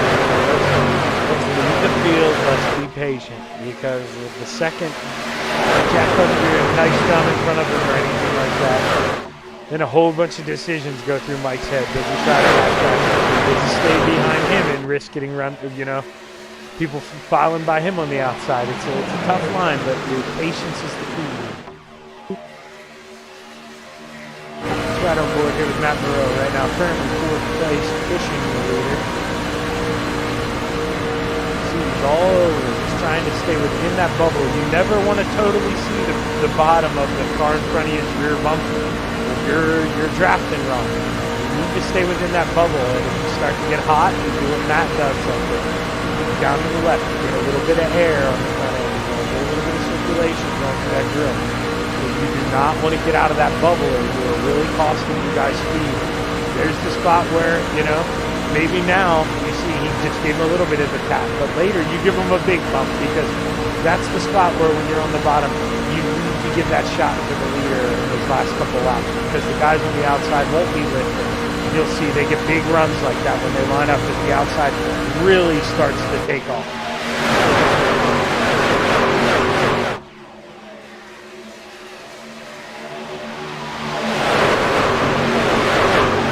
See, they're racing right now at the front, thinking about going 3 wide, it looked like there for a second. But smart enough to duck back in line, knowing it's just too early to race.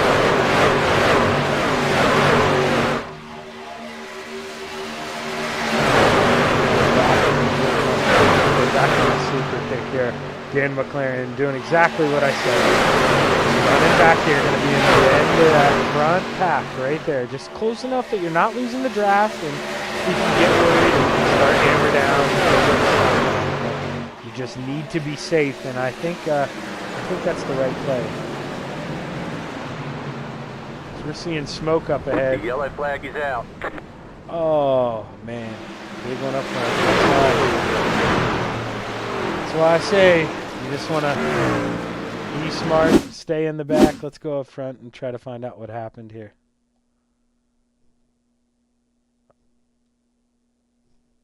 Jesse Atkinson. Let's go back.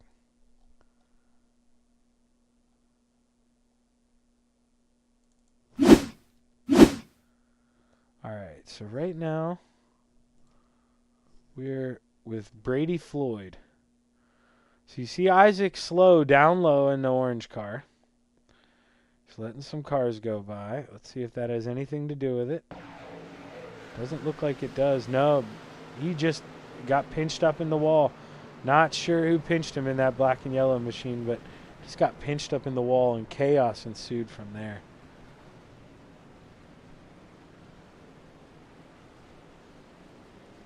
Let's see if we can ride on board for it. Yeah, just came up on him, it looks like. Just ran out of room. Nowhere for Brady to go. And just big wrecks throughout the field in the back here. Let's ride on board with Jesse Atkinson. Let's see what happened to him as he's spinning down through the grass here.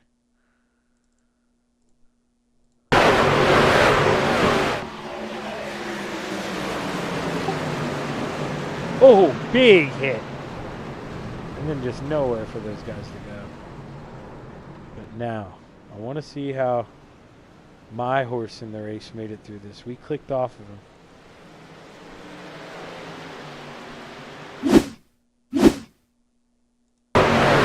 Right on board. This is what it looks like when you're just hanging out in the back watching stuff happen.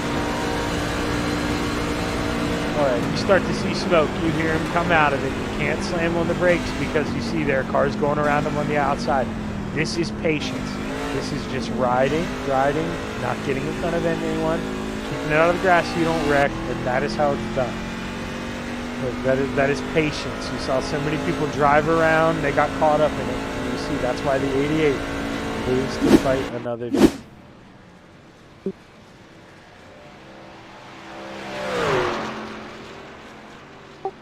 Now, we did have the top, so everyone from Gary Offit ahead stayed out. We did have all the other guys, including Isaac Salas, going to pit and get with his teammate. I think that's a smart move. Now, in case if they go long green flag run, these guys can go and pit by themselves no matter what. I think that could be a real game changer for them if this thing stays green.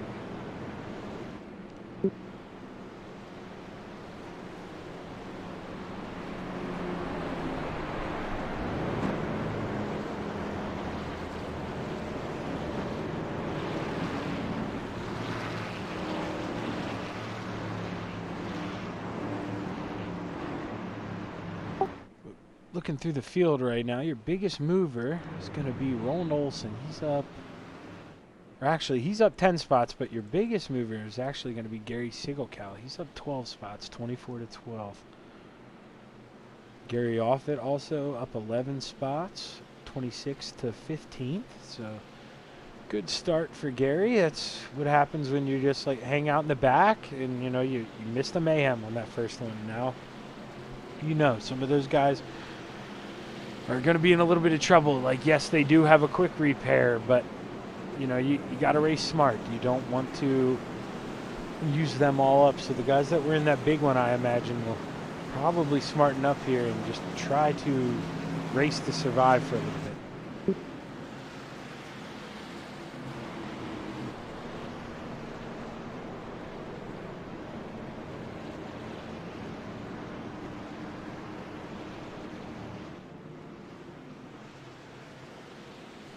Lights are off on the pace car, so you're going to see everyone go double file here.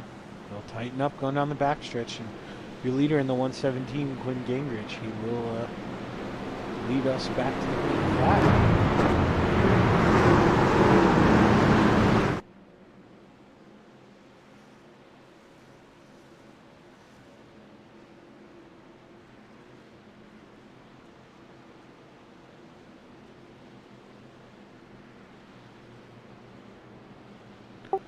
Had a nice little run there. I mean, 4 laps. You want a whole lot more than that at Daytona. We'd like to see a couple of green flag pit stops here, but you almost expect one in the beginning. You got to beat some patience into some guys. I guess some guys got to learn the hard way, but hopefully we'll settle down here, get a long green flag run in, and get the field to show some patience.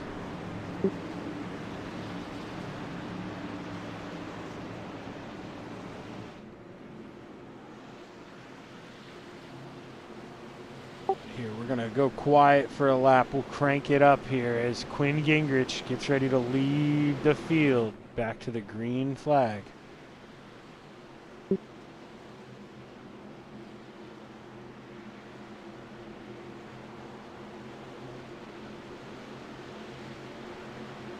Green flag, green flag.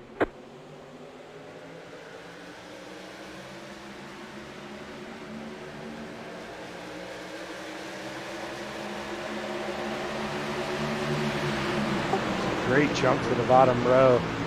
Matt Moreau able to go from 5th to 3rd and trying to make a move on the outside with the big run that he has. Jeff Kemper all the way up to 4th, but he's going to just stay on the bottom right now, not thinking about going up and giving any pushes. Jeff, with me in the booth tonight, he's going to have to find a partner out there, so he might have to suck it up 1 or 2 times here and be the pusher just to earn some help out there, because right now he's the only guy in Gambler out there, so he's got a solo show, whereas some of these guys, Quinn and Matt, I believe they're teammates, so they're going to be working together, holding down the front too. And that's exactly what they want to see right now, lap number 9.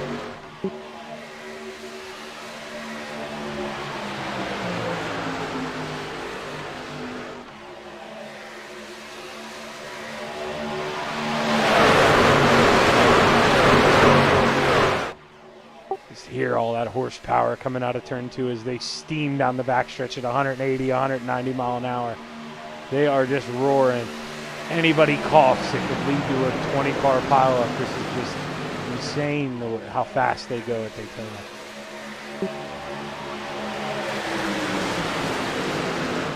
Jack Clevenger just being smart, probably using him to save gas, and personally, that's where I want to be. You know, if you're not the leader, back in the back like Dan was, you want to be that pusher. You just get to save gas, and you're not in the pack.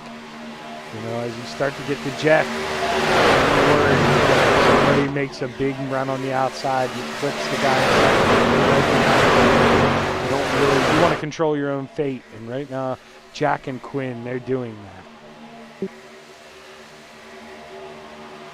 Let's go back and let's take a look at your. Oh my gosh, I can't even think of their team. Drawing a blank. They have a snake. All I know is that he'll laugh at me about this later. But right now they're Venom. That's what it is. Right now they're just running in the back, being patient, knowing that they have 50 more laps to go. So no reason to make a move yet.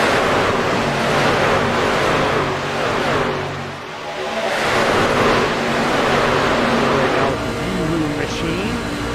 Thirsty, drink some chocolate milk with Terry Landis. He's on the high side right now in like row 4 or 5 up there. They're trying to make it work. He's got Roger Craig below him. John Rayner in front of him on the bottom, and Mike Cramner straight ahead of him. Hear him coming out of the throttle. Really nowhere to go right now, and way too early to force the 3 wide.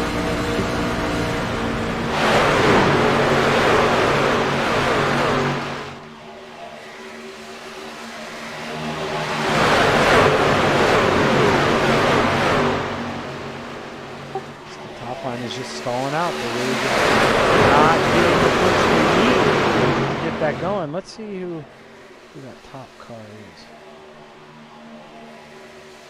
I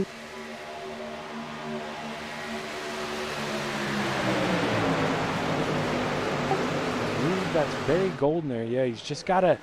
You see that gap. You know, it's tough to play. You want to be safe. You don't want to hurt the guy, but if you're that second guy in line, you are hurting the guy if you're not aggressive enough. It's a different place to be. You know, you can't really be too cautious when you're that second guy in line. Got to get right up to the back of him like Jack Clevenger's doing to Quinn.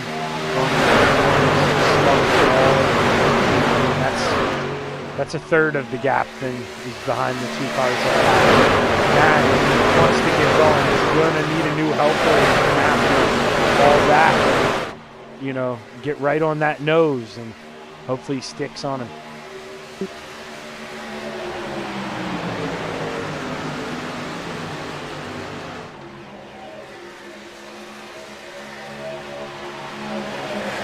just so much bouncing around up there. It's like I said in qualifying, it was really hard. I was so impressed with Olsen how straight he kept it. It's really hard to keep the wheel straight. And if you're up top, second in line, you really got to be straight. As we're watching the top line really fall apart. I wouldn't be too surprised if maybe Jeff Kemper picks up top and tries to get Matt to push him, because that is definitely a quick car, and I think he's going to be driving with a little bit of anger after feeling like he had a chance to get up to the lead.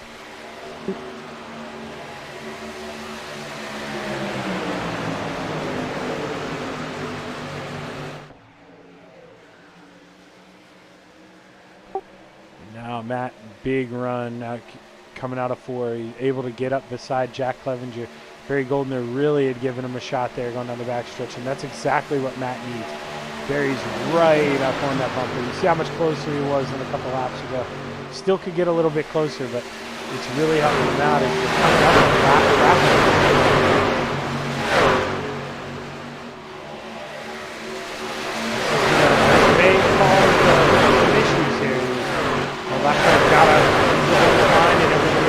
To not freak out and just realize there's a lot of time left here.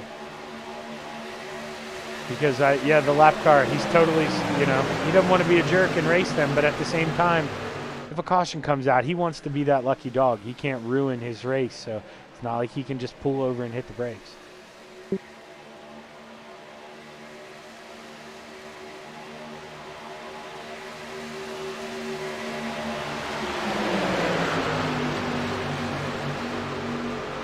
Quinn Gingrich, he is your leader right now, and you know, you like being Quinn, but at the same time, I talked about fuel, and I guarantee you're going to see maybe some teammates will go with him, but he's going to be probably 3/4 of a lap shorter on fuel at least by now than Jack Clevenger, who's just been in draft pushing him the whole time.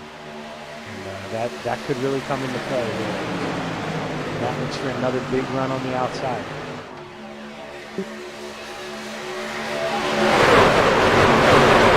No one. I mean, you could park 2 tractor trailers behind him right now. And, oh, contact!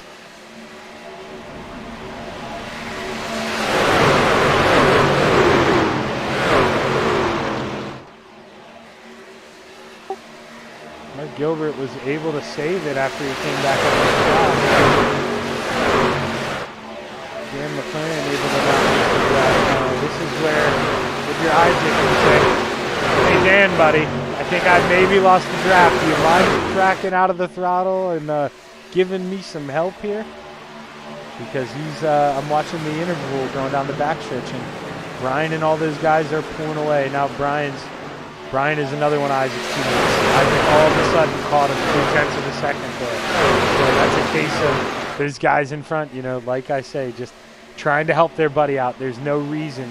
They're not going to win or lose the race right now, but if they let Isaac lose the draft, you know, that could cost them dearly when they need some drafting help later. Let's go to the top 3. Quinn Gingrich, Jeffrey Kemper. Really holding it down on the bottom, not really wanting to budge out of line or go anywhere. Up front right now and feeling comfortable. This is a good place to be.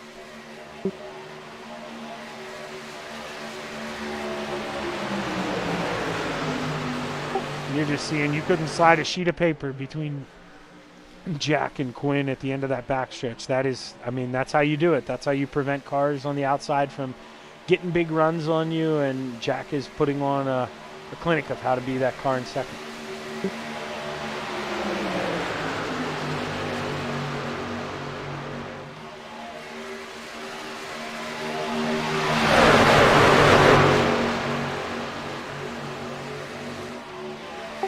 You are starting to see though right now, he is gapping. There is that 2-pack. Isaac is able to catch back up. Guys back here like Roland Olsen and Jesse Atkinson. They've got a long race on them. They're still double filing. They should be, hey guys, let's line up. Let's go catch these guys. But some people have different goals. Back up front, we'll be coming on lap 20 here soon. We should be seeing pit stops here in the next 5 or 6 laps. I guess we did have one caution, so maybe 6 or 7 laps. And we'll see pit stops here before too long.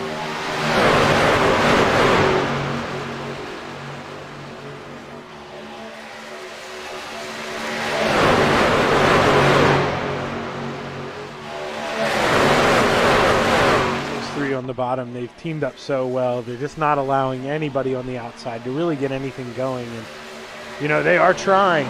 I mean, right now Terry Landis moved up and he was able to get in front of Matt. Matt said, now it's go time. Maybe if he can get something going in the second car, he can get some more cars to follow him up there, and after he pushes Terry to the front, he can go, as we do have guys pulling off in pit, and Jack Clevenger pit all by himself. That is going to come back to bite him in the butt, I would believe. It's not what you wanted to have happen to you. It really hurt Quinn because it let those guys on the outside who were bound up, and that finally showed them how it's done up there and was able to push Terry Landis by. But I don't think Jack Clevenger is going to be a happy camper. He's going to need some luck to be able to stay in the draft.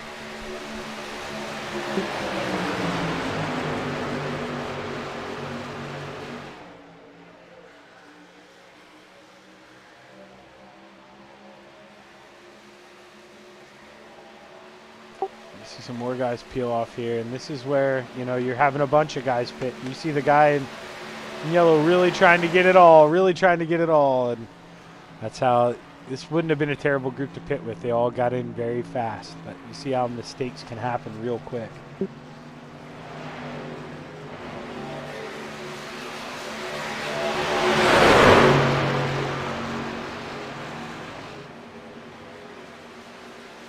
And right now, if you're one of the guys who didn't pit early, you don't want to get sucked into believing, you know, you've got friends out here, because all the Venom Racing boys, they pit under that caution, so they can go a little longer than everyone. So if you didn't pit on that first stop, you need to be careful and make sure you have a buddy to pit with.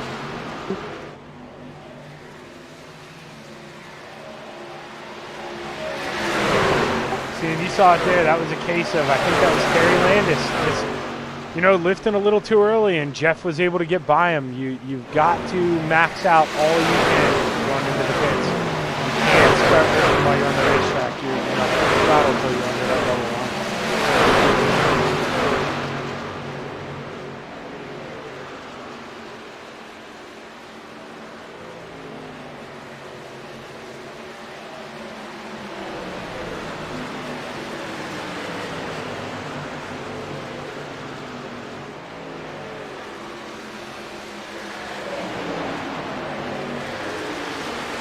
Oh, as you see, Isaac blinks. Not back yet. Hopefully Isaac didn't lose his connection, but does not look promising for Isaac Salas. Still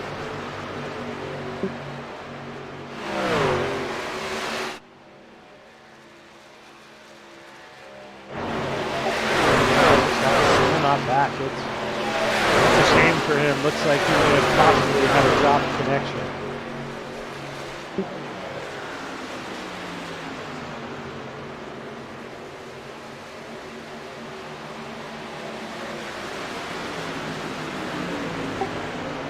See, they're just two Venom boys. They're going to have to try to make their strategy work with just two cars. I guess, no, they still have Brian Lawson there. But they were definitely, you know, hoping that they could have the four cars there to line up.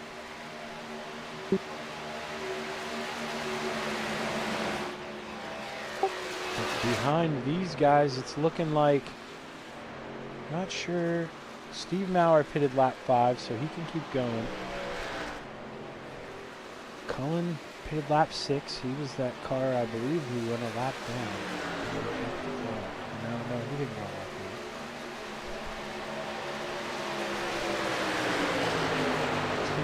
down. It's tough to tell how it's going to cycle out here.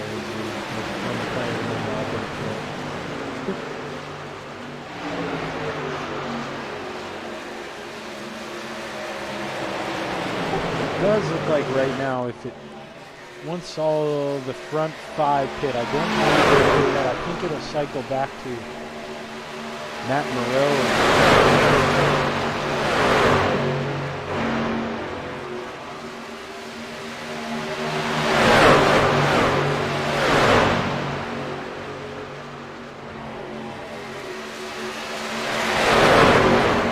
Right now you're watching your leaders on the outside deal with that traffic. On a different pitch strategy than those guys. I've seen how it really paid off. Like Jack Clevenger, that really hurt him not having the drafting help. You see, he's right there in front of your leaders, and whereas Quinn Gingrich is not, you know, doesn't have as big of that gap. He's right there. Oh, that was big, caused problems. They're getting to the pits. Was he able to slow it down?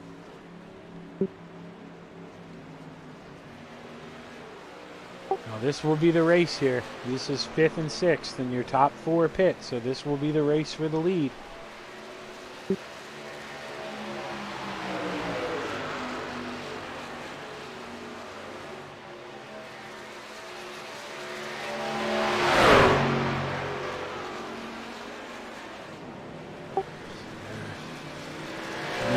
They're pulling off pit road now, so it looks like Matt and Quinn did the best job on pit road. You can see it in the time. of the pit loss time in the pits. They were in there 30. They were both in 34.23 seconds, and your next closest was 36.38. So you can see they really excelled on their pit stop. And you see Dan and Mark coming out now on the backstretch. They're going to have to give it their all to catch those two.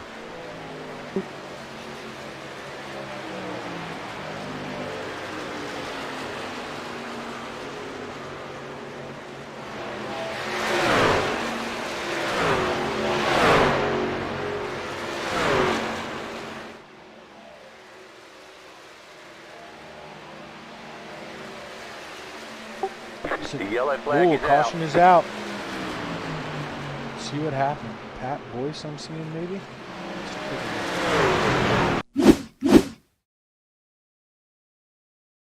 Oh, okay. So it had already started. Not Greg. Yeah, the 4-car. Greg Parmley. Okay, let's go back a little bit.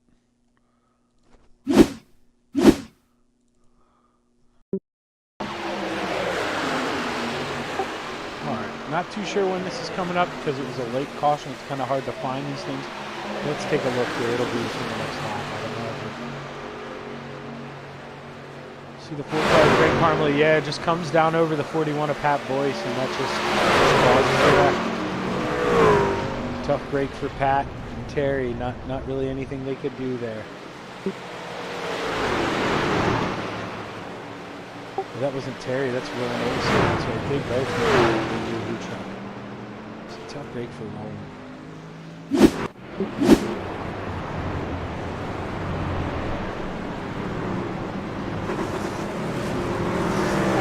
So I imagine if they didn't, you're probably going to see guys come in and pit again here. But I've been wrong many times before.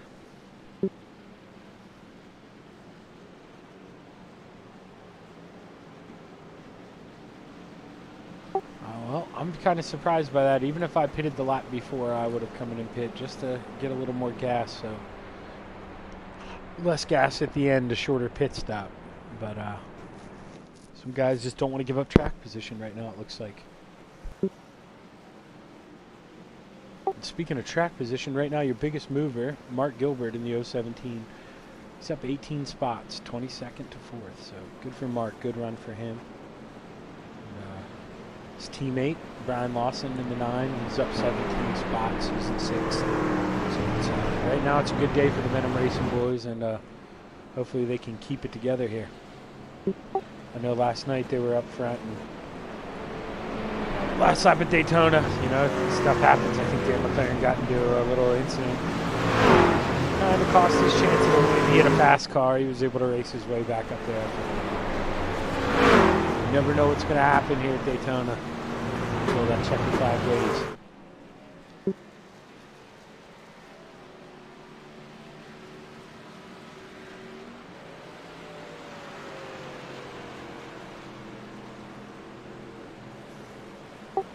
Gonna run another quick video here, just a reminder of why we're here this week and a little bit of what the Steve King Foundation does, you know, for charities. Just a quick minute here, and be right back here for the green flag.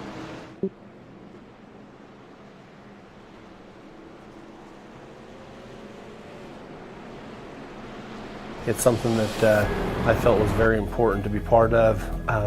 Racing's a very dangerous sport, and there's a lot of risk involved, and with that, it's an entertainment value to it too, and they do.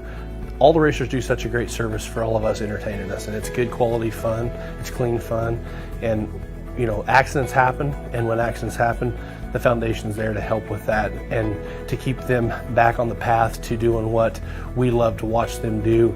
It's important to me too. We need to make more awareness, and that's where I stepped in. I felt like I could help with my promotional background and being part of the racetracks that I'm part of. It just brings another level of awareness to our area, and we have a great diverse group of board members all throughout the United States that kind of target their certain areas, and I felt it was important to have a better presence right here where Steve grew up, where his family and friends knew him, and I want to keep his legacy alive. My relation to Steve is a lot like most people's. He was kind of a legend to us all. He was just great at what he did. He was eye-opening on and off the racetrack. He was a great guy.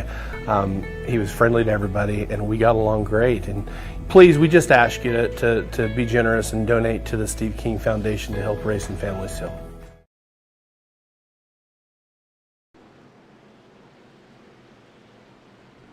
And we're coming down the backstretch here with 1 to green. Lights are off on the pace car.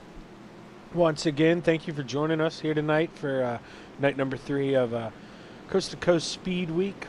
We're here for charity this week. As you just watched that video, we're here raising money for the Steve King Foundation.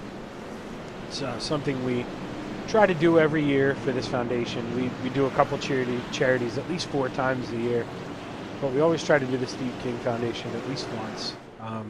Great organization, help a lot of racing families and kids who have been in some serious wrecks, like Grady and Brody, 2 young kids who have had life-changing accidents. The foundation has really helped them get their life back into some normalcy and get them going. Heck, Brody's even racing again. So shout out to him and shout out to the Steve King Foundation here. But the pace car should be pulling off, and Matt Moreau is going to be leading us here to the green flag. Green flag, green flag. Anxious to see here now that the field is spread out for a bunch of laps after those green flag pit stops. You're probably going to see guys get a little less impatient, and they don't want to get caught up in that as we're on the halfway point this time.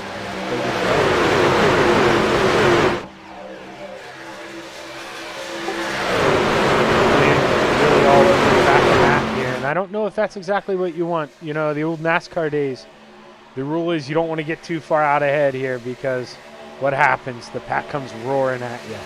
So you're seeing it right now. The high side's coming. He's going to pull some side draft off the 68, who's getting draft off the 2 cars in front of him. You're going to see if Mark Gilbert can get the outside going here to prevent him. I'll ride on board here, Dan McLaren, see if he can push his teammate to the front.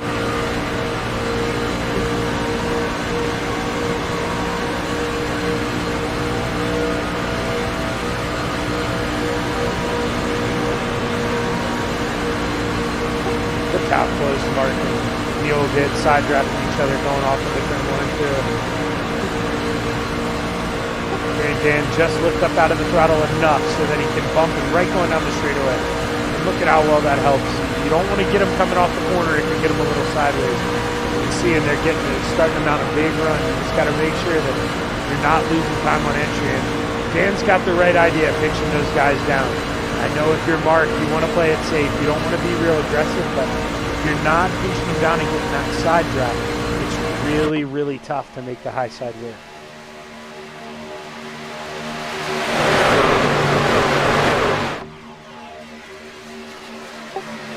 Go back here in the pack a little bit. Let's check out what the Bassman's doing. Pretty quiet race.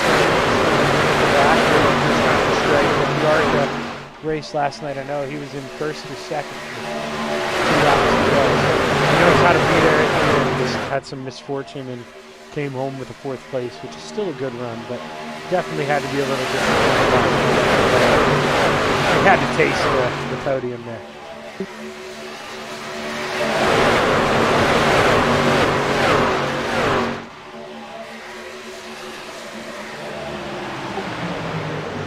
Definitely like what I'm seeing, but I'm a little surprised at how patient everyone's being. We're kind of seeing people straying out, not being real aggressive. I mean, you're seeing the high line there, but like I said earlier, Mark is really pressing the issue. He's not going down and pulling side drafts from the other corner. He's starting to get a little bit lower. Dan McLaren probably likes that. He's probably telling Mark, hey man, get on my nose. Get as low as you can. I'll go back.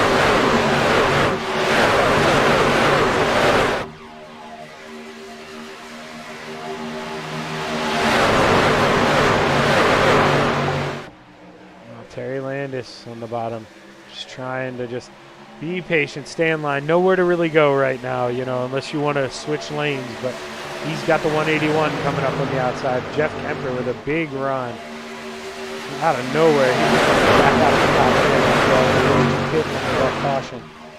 And he is now back up almost.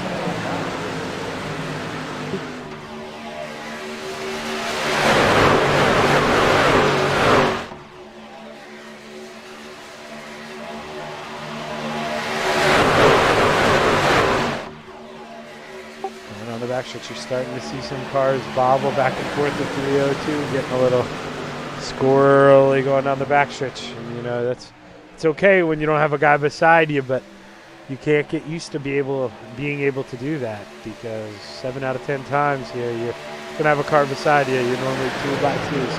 You really got to hold that wheel straight, or it can come back and bite you later in the race.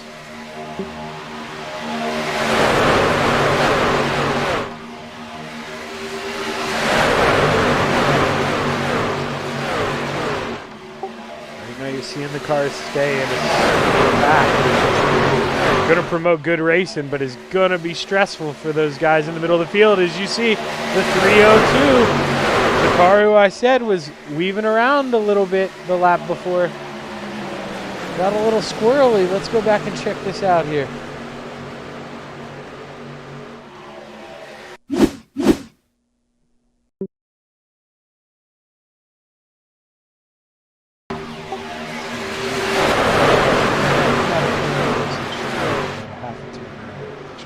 Let's watch that yellow car on the bottom.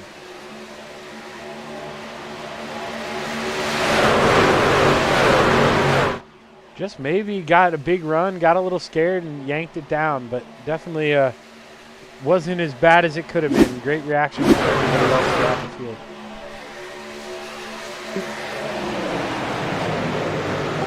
Meanwhile, back up front, Mark Gilbert finally getting that outside to work. He's got Soupy all over the back end of that 17. Really trying to grind every inch out of that thing.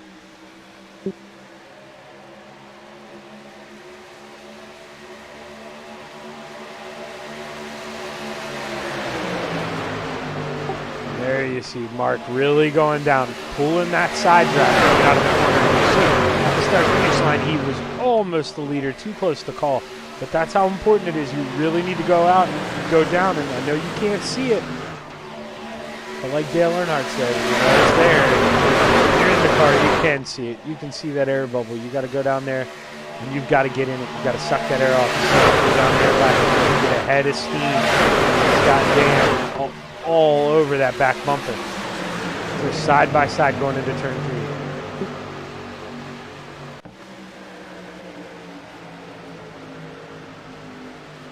Side by side, 6, 7 rows deep. One mistake up at the front that causes a lot of chaos here, so Mark's got to be real careful. Dan McLaren as well, to not give him too many bumps, make him uncomfortable, knowing that you still got 22 laps to go here.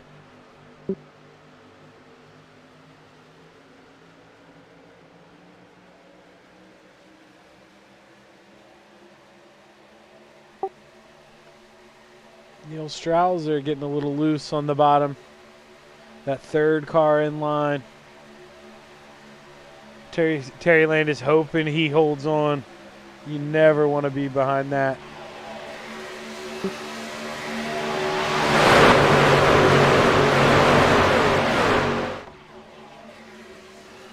Car in the wall, car in the wall. John Rayner in the 302. Doesn't look like we're going to have a caution as everybody is so far able to keep it straight. Let's go back and see what happened there.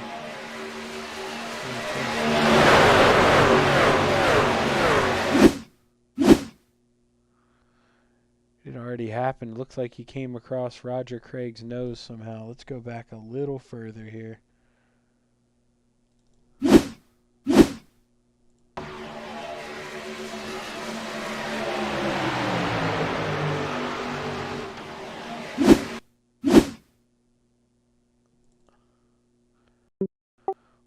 So we see John there on the bottom. He just comes up, and yep, Roger's there. Nowhere for Roger to go, and that's real tough for those two. No call. Got to figure out how to make it survive.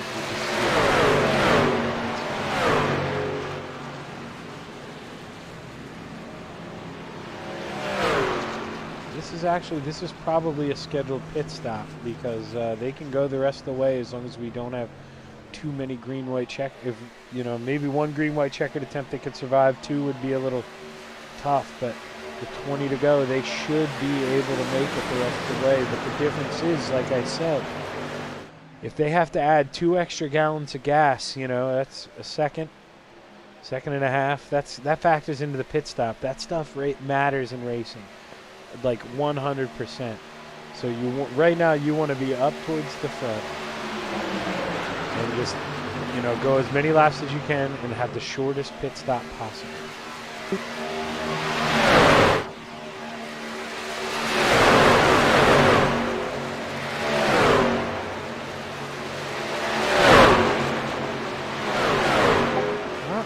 Sure, what happened to Dan? Oh, he does. He's got significant damage somehow.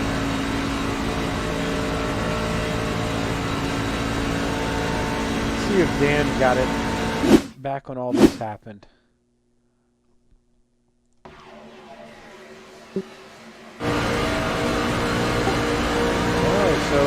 He actually missed something a little bit here. Let's try to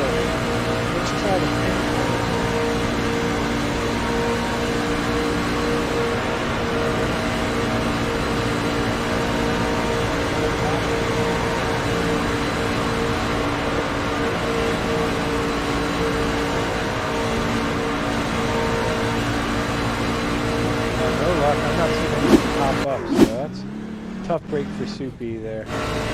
New leader out front, Terry Landis.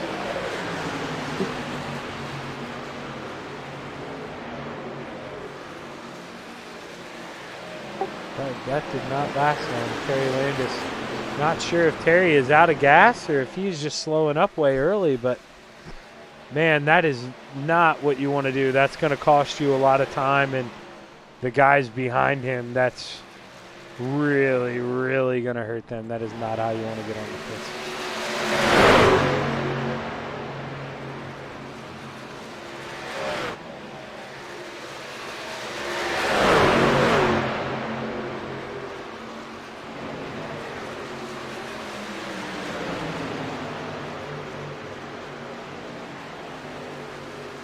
Right now, you're seeing the leaders. Right now, it's a 3-car pack.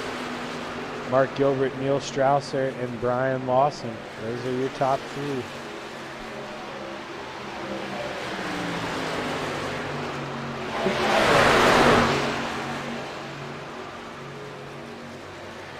Top 3 are pitting. You just see the difference there and how hard they drive into the pits. Man, that time really matters. We're gonna have to look at the gap there and see how big the gap is. It's Terry Landis. They're coming on the back stretch right now. So it's going to be a big one to pay attention to. As these guys are already rolling off pit road. So you see, I mean, Terry maybe got tires too.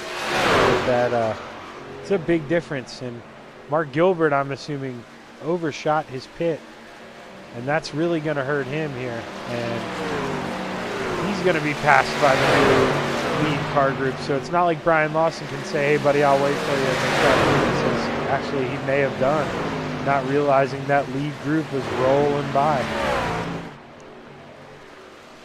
because right now this is 3rd place on the track, but your 1st and 2nd have not pit, so they do need to pit. His 2nd place is pitting right now. Roland Olsen, dead man walking out here by himself right now.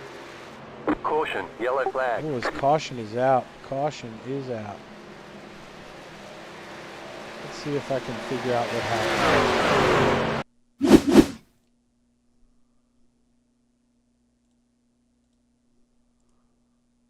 Oh, a big one. So Atkinson, let's find him here. We'll go back a little bit.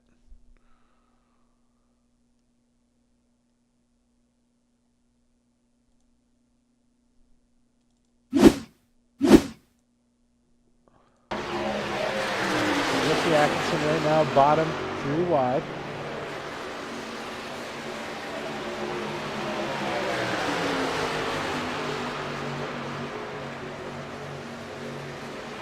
It's up a teeny bit, but at the same time, the 5 car there, I believe, during single cab didn't leave it too much room. So. Gotta have a little give and take. Maybe not the time to pinch somebody that hard, but you see that, that can happen when you're racing. And honestly, not the thing the drivers wanted, but the thing we watching on TV and in the booth wanted, because we are going to get like an 11, 12 lap shootout here with the field tightened up. So I imagine cautions aren't over yet, ladies and gentlemen. Owen Olsen here, he is your leader. He has not pit yet. So I don't believe he didn't trap anybody a lap down from what I'm seeing. But he will have to pit here to go the rest of the way, I'd assume. I imagine we'll be seeing Roland turn left here.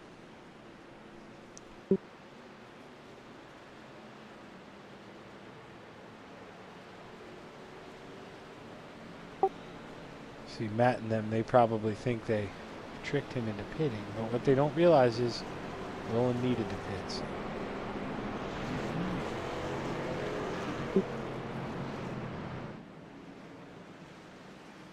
We're going to go ahead, we're going to hit you with one more Steve King Foundation commercial here, and then we'll be back to finish out the last 11 or so laps here on the Coast to Coast Racing Network.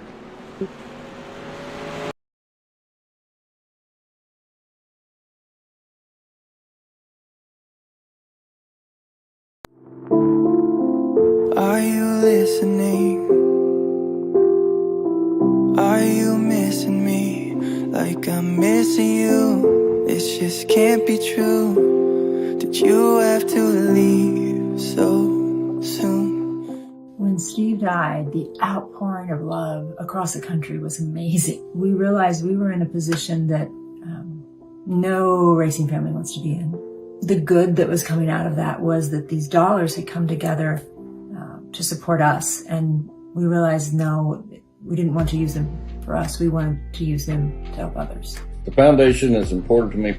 It keeps Steve present in what we all do and what we all love, and that's racing. My favorite memory of Steve was just how nice of a guy he was and how genuine he was. I'm just sure that Steve would be very honored and thankful for the foundation and how it's honoring his name and all the good that the foundation does. You go to a racetrack on Saturday, nobody expects to come out of there hurt. Unfortunately, sometimes it does happen. And thankfully, we got people like the King family and everybody that's involved with the Steve King Foundation to help these families. I was diagnosed with breast cancer, and the Stephen King Foundation reached out to me and told me that they had a check. I was absolutely floored. I just thought that they did this for drivers or crew members that got injured. You know, racing, they always say racing's like a big family. I was involved in a pretty gnarly sprint car crash. Found out my brain was swelling and bleeding. Pelvic bone was broken. I had 2 cracked vertebrae on my back, and I was in the ICU a little over a week. The Steve King Foundation reached out to my parents. We received a donation from them.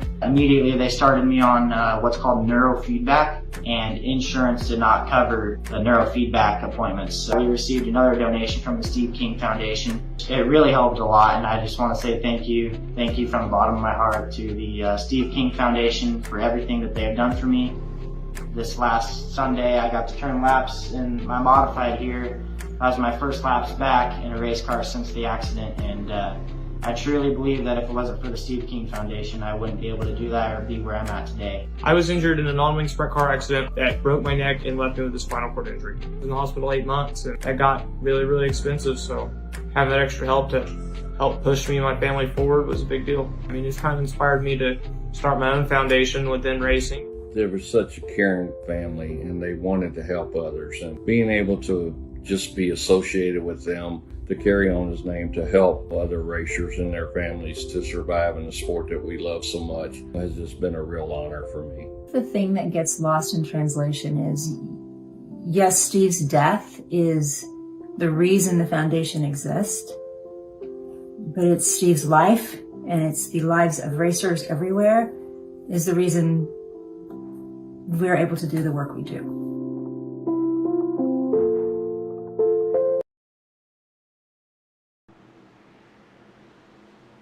And we're back live here, coming with you. Hopefully we get the final 11 laps green here. Coming out of 4, the pace car should turn off.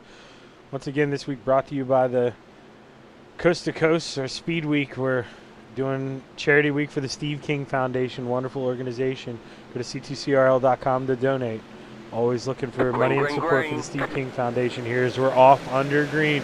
Matt Moreau looking to get in front of his... Oh! Not too sure what happened there for Quinn Gingrich. Must have missed a gear. These, if you don't let completely out of the throttle, you can cause a big stack up like we just saw there. We're going to go back and we're going to look at that again. There's Quinn Gingrich here. Let's go on board.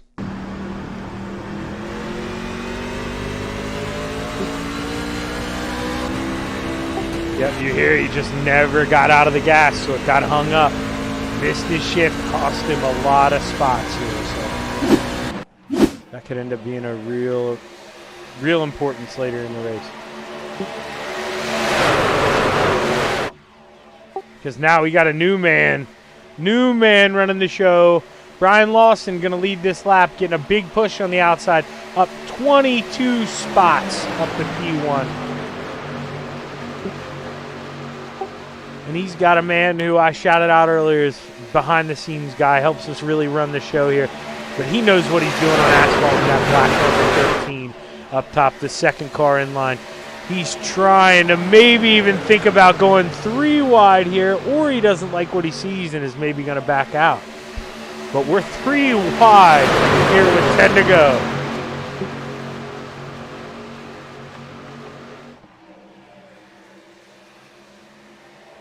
Oh, the 302 came up the track.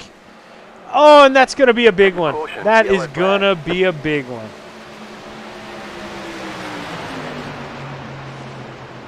We'll go back and get you a replay of that, but we saw it happen on the top of the screen. Looked like the 302.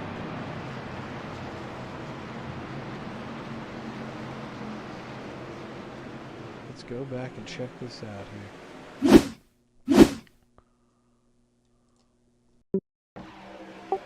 So notice there's a little bump in there.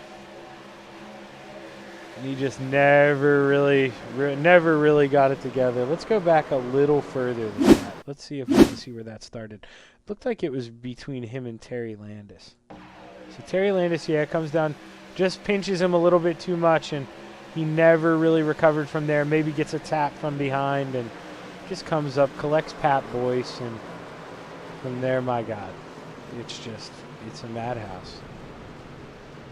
Let's go. Let's ride on board with Roger Craig for that. All right, through the eyes of the Bass Man.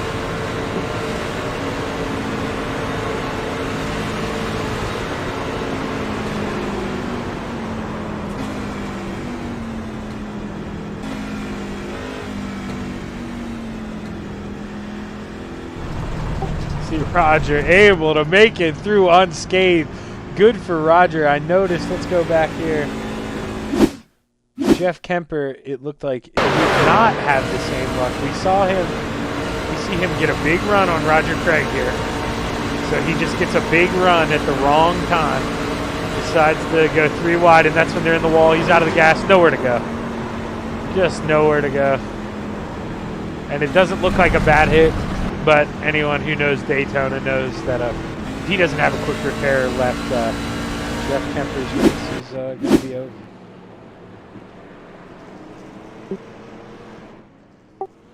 Go on board with Jeff, see if he does have a quick repair.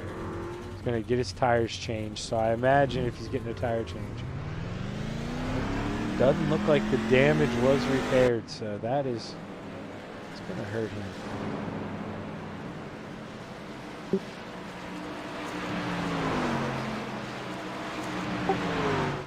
Meanwhile, back up front, your leader, Matt Moreau, he was the leader at the time of the caution. Brian Lawson was really trying to give him a run for his money, but he is loving this right now. You know, leader does have lane choice, and I believe him and Quinn are teammates. So you may see the leader take the top here, just so the teammates can link up.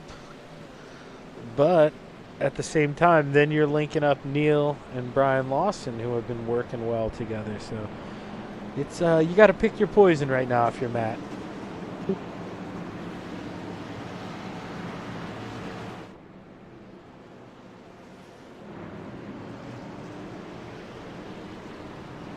Let's just go ahead and let's cycle through some of these cars here and just see what damage is looking like for some of them.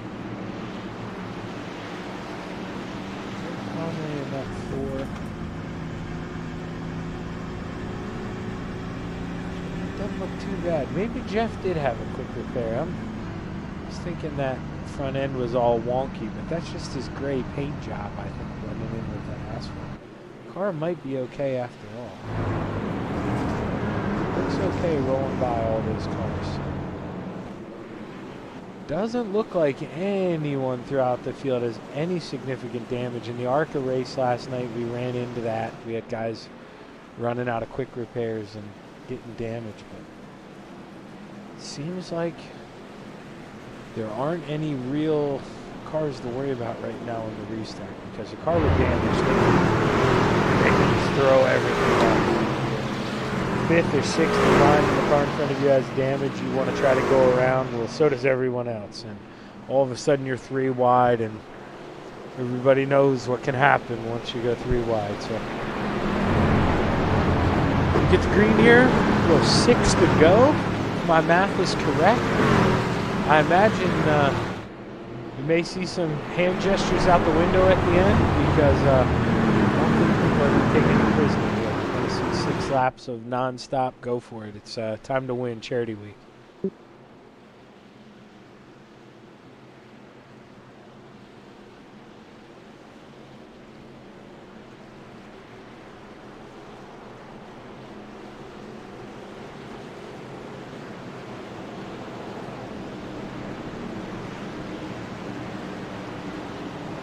Do have a couple people a lap down, but the only real DNF is,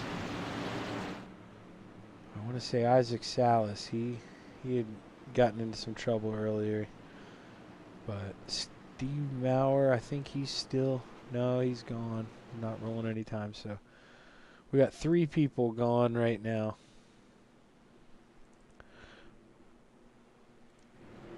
But all in all, we're going to be set up for a great finish here for night number 3 in Coast to Coast for Speed Week. Got Matt Moreau in the 38. You can fire any time in that Geico restart zone. Neil Strausser. Green flag, green flag. Well, he did choose the high line. Okay, so he did go with the teammate philosophy like I thought earlier, and he was able to get a great jump. So those 2 are going to be able to go on the bottom or stay up high, do whatever they want. They actually pulled all 3 of them by, so couldn't have had a better start for those guys.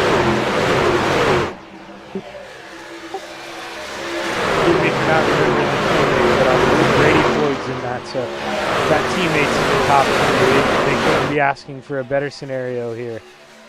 As the rest of the pack back here looks like a hornet's nest. We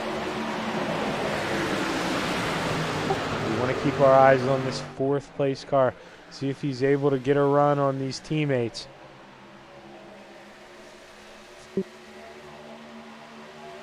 That's going to be the question. They don't want to check out too far.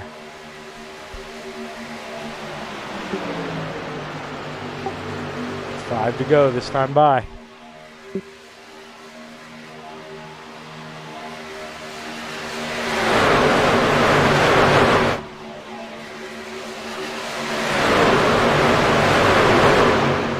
And you know, you got to wonder at the same time, yeah, Brady Floyd, his teammates are in front of him, but who the heck wants to finish 3rd? And that's what I'm saying. He pulls high.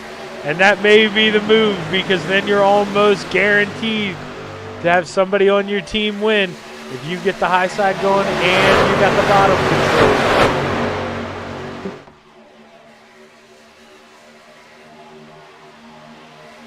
You're seeing cars bounce around down below the yellow line in the back of the pack, able to keep it together. we're 4 to go.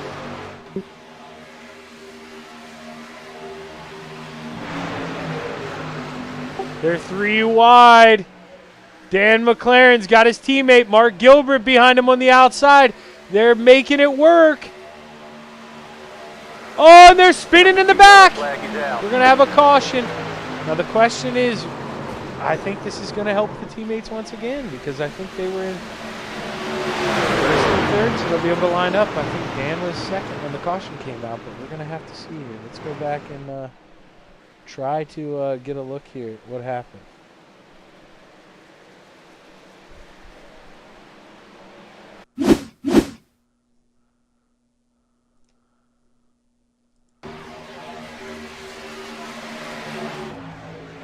Board of the 302 here, so they're checking up a little bit. So it's going to happen a little behind him. Let's go back to Terry Landis here. Oh, so Terry just came down a little bit. Oh wait, no, that wasn't Terry. I keep blaming Terry because him and Roland Olson have similar paint jobs to Terry. So you see what you're doing to me? Let's go back and take a look here again. This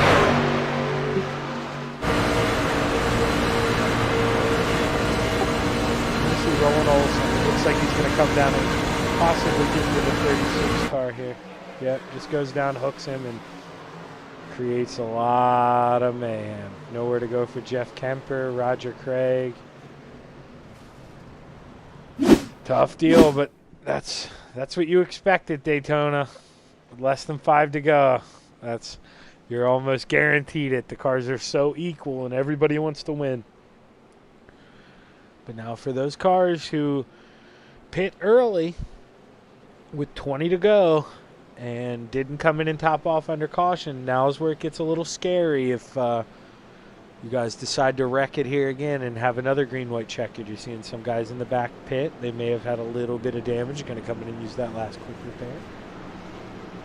But it's going to be a tough hill to climb right now if you've got damage. Or if you're in the back of the field. I mean, if you're pitting right now, if like for instance, if you're Jack Clevenger, you had to come in and pit there, you're almost praying that somebody in front of you gets sideways, collects 8 or 9 cars, and you somehow squeak through it clean, because you need to make up a bunch of spots at one time to even be able to have a chance now. But crazier things have happened, and it is Daytona.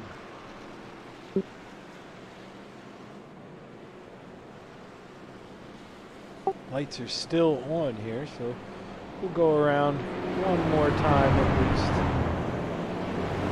We should get the one here this next time by. Once again, just big shout out to all the sponsors, in the sponsor video. I'm not very good at remembering, but you guys know who you are, like ABR Setup Shop, Velocity Race Designs, Young Gun Creations, Who Let the Dogs Out, all you guys. It's so awesome that, I mean, it just speaks to how good of people you guys are, that every charity rolls around, you guys are the first person to open up your pocketbooks to help support, and just, to help benefit people who are less fortunate than we are. And really says a lot about this people in this league and a group of people that support it. It's an honor to be a part of it, and it's an honor to race with you guys. But here, as we're coming around, should, like I say, get the 1 to green here. They're already preemptively starting to double file, so I imagine the leader called where he wanted to go. He's going to stay on the bottom because he's got his teammate behind him. And if that looks correct, you got Brady Floyd on the bottom again. So Dan McLaren is going to be doing all he can to have a good restart, because the restart the top had, or the bottom had last time, really cost those guys. Was able to let those 3 get out front. Was then in turn able to let Brady Floyd get up and control the high side for a couple laps before Dan McLaren and the Venom boys came rolling on the high side. But it's going to be, yeah, wow, I just actually noticed that. We got 3 teammates on the bottom, 3 teammates on the top. So it's time to let's do it, boys. It's we got Venom Racing, versus I wish I could remember what that team is. I'm gonna may take a minute. Battle of the teammates here. What more can you ask for between those guys? And, you know, maybe I think you might have both sets of teammates where they want to be, too, to tell you the truth. Dan McLaren really loves getting that high side rolling. And I think he's in a dream scenario if he can just have a good restart. It's all about the restart. He can't let those two cars clear him. Letting one get out front is fine, but two, it's going to be a mountain to climb in 2 laps.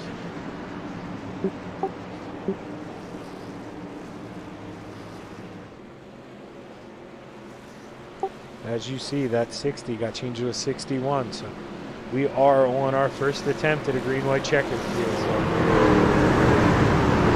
the guys who pitted in that first set better hope we don't have unlimited green-white checkered attempts.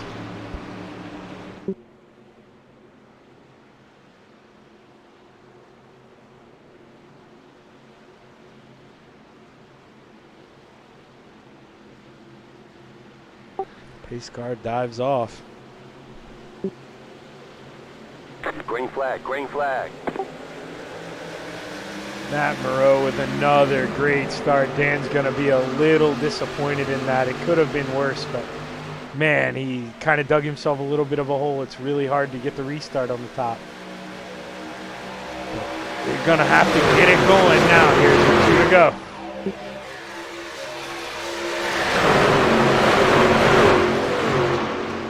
Momentum guys, if they want to get the outside to work, they need to get some speed going as he goes up. Oh, pushes Dan McLaren in the wall, but Dan able to keep momentum up. That is not going to make Dan happy, though, I'd imagine. The bottom line bouncing around a little bit. Just trying to protect here. If we get the white flag, the race is going to be official. No flag. We're going to get the checkered flag. That'll be our last flag here. White flag, 1 to go.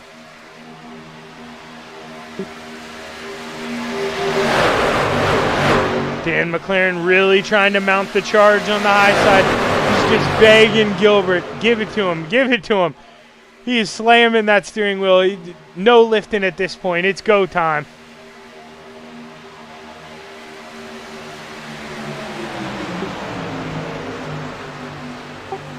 Just see Dan McLaren not able to get the run. It looks like it's going to fall flat. Maybe he got a little bit of damage from getting in the wall, but coming to the line, it looks like it's going to... Oh, Brady Floyd and Dan McLaren. Big one at the line. Quinn Gingrich able to get Matt. Oh, wow. We're going to have to go back and look at that. Quinn Gingrich, Matt Moreau, Mark Gilbert, Brian Lawson, and Neil Strausser, your top 5. Let's go back and take a look at that.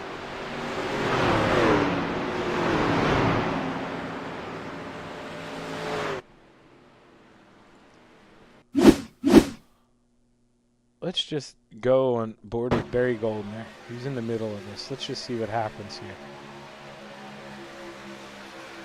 So this is going down the backstretch, so we got a little bit of time here.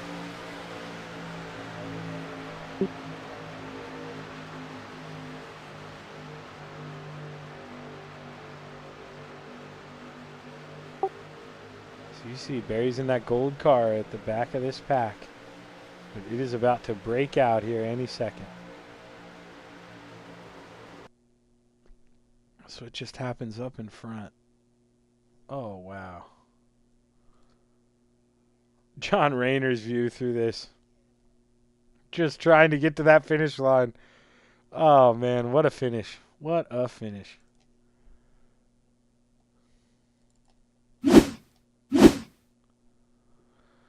Well, that was a great race. We'll try and get the top 3 up here for their interviews, possibly, maybe.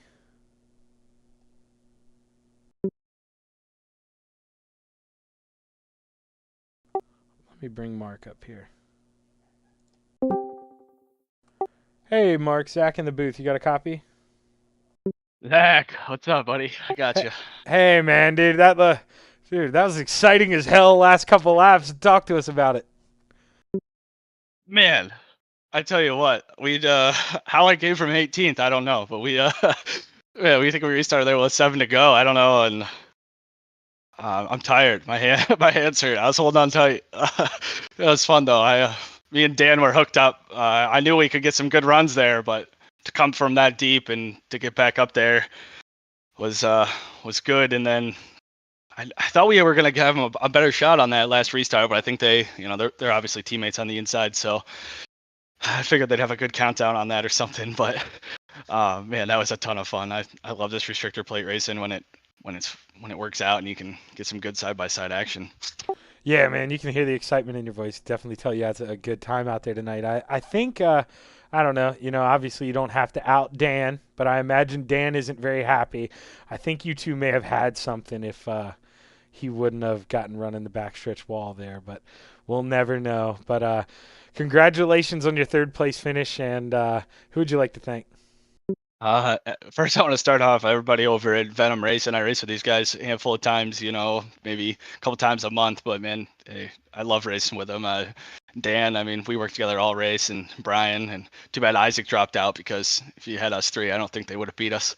RCP Cockpits for this rig they got me in, and W Energy for their focus energy concentration to get me through these long nights of these charity events. The Steve King Foundation, what a great charity they have going on.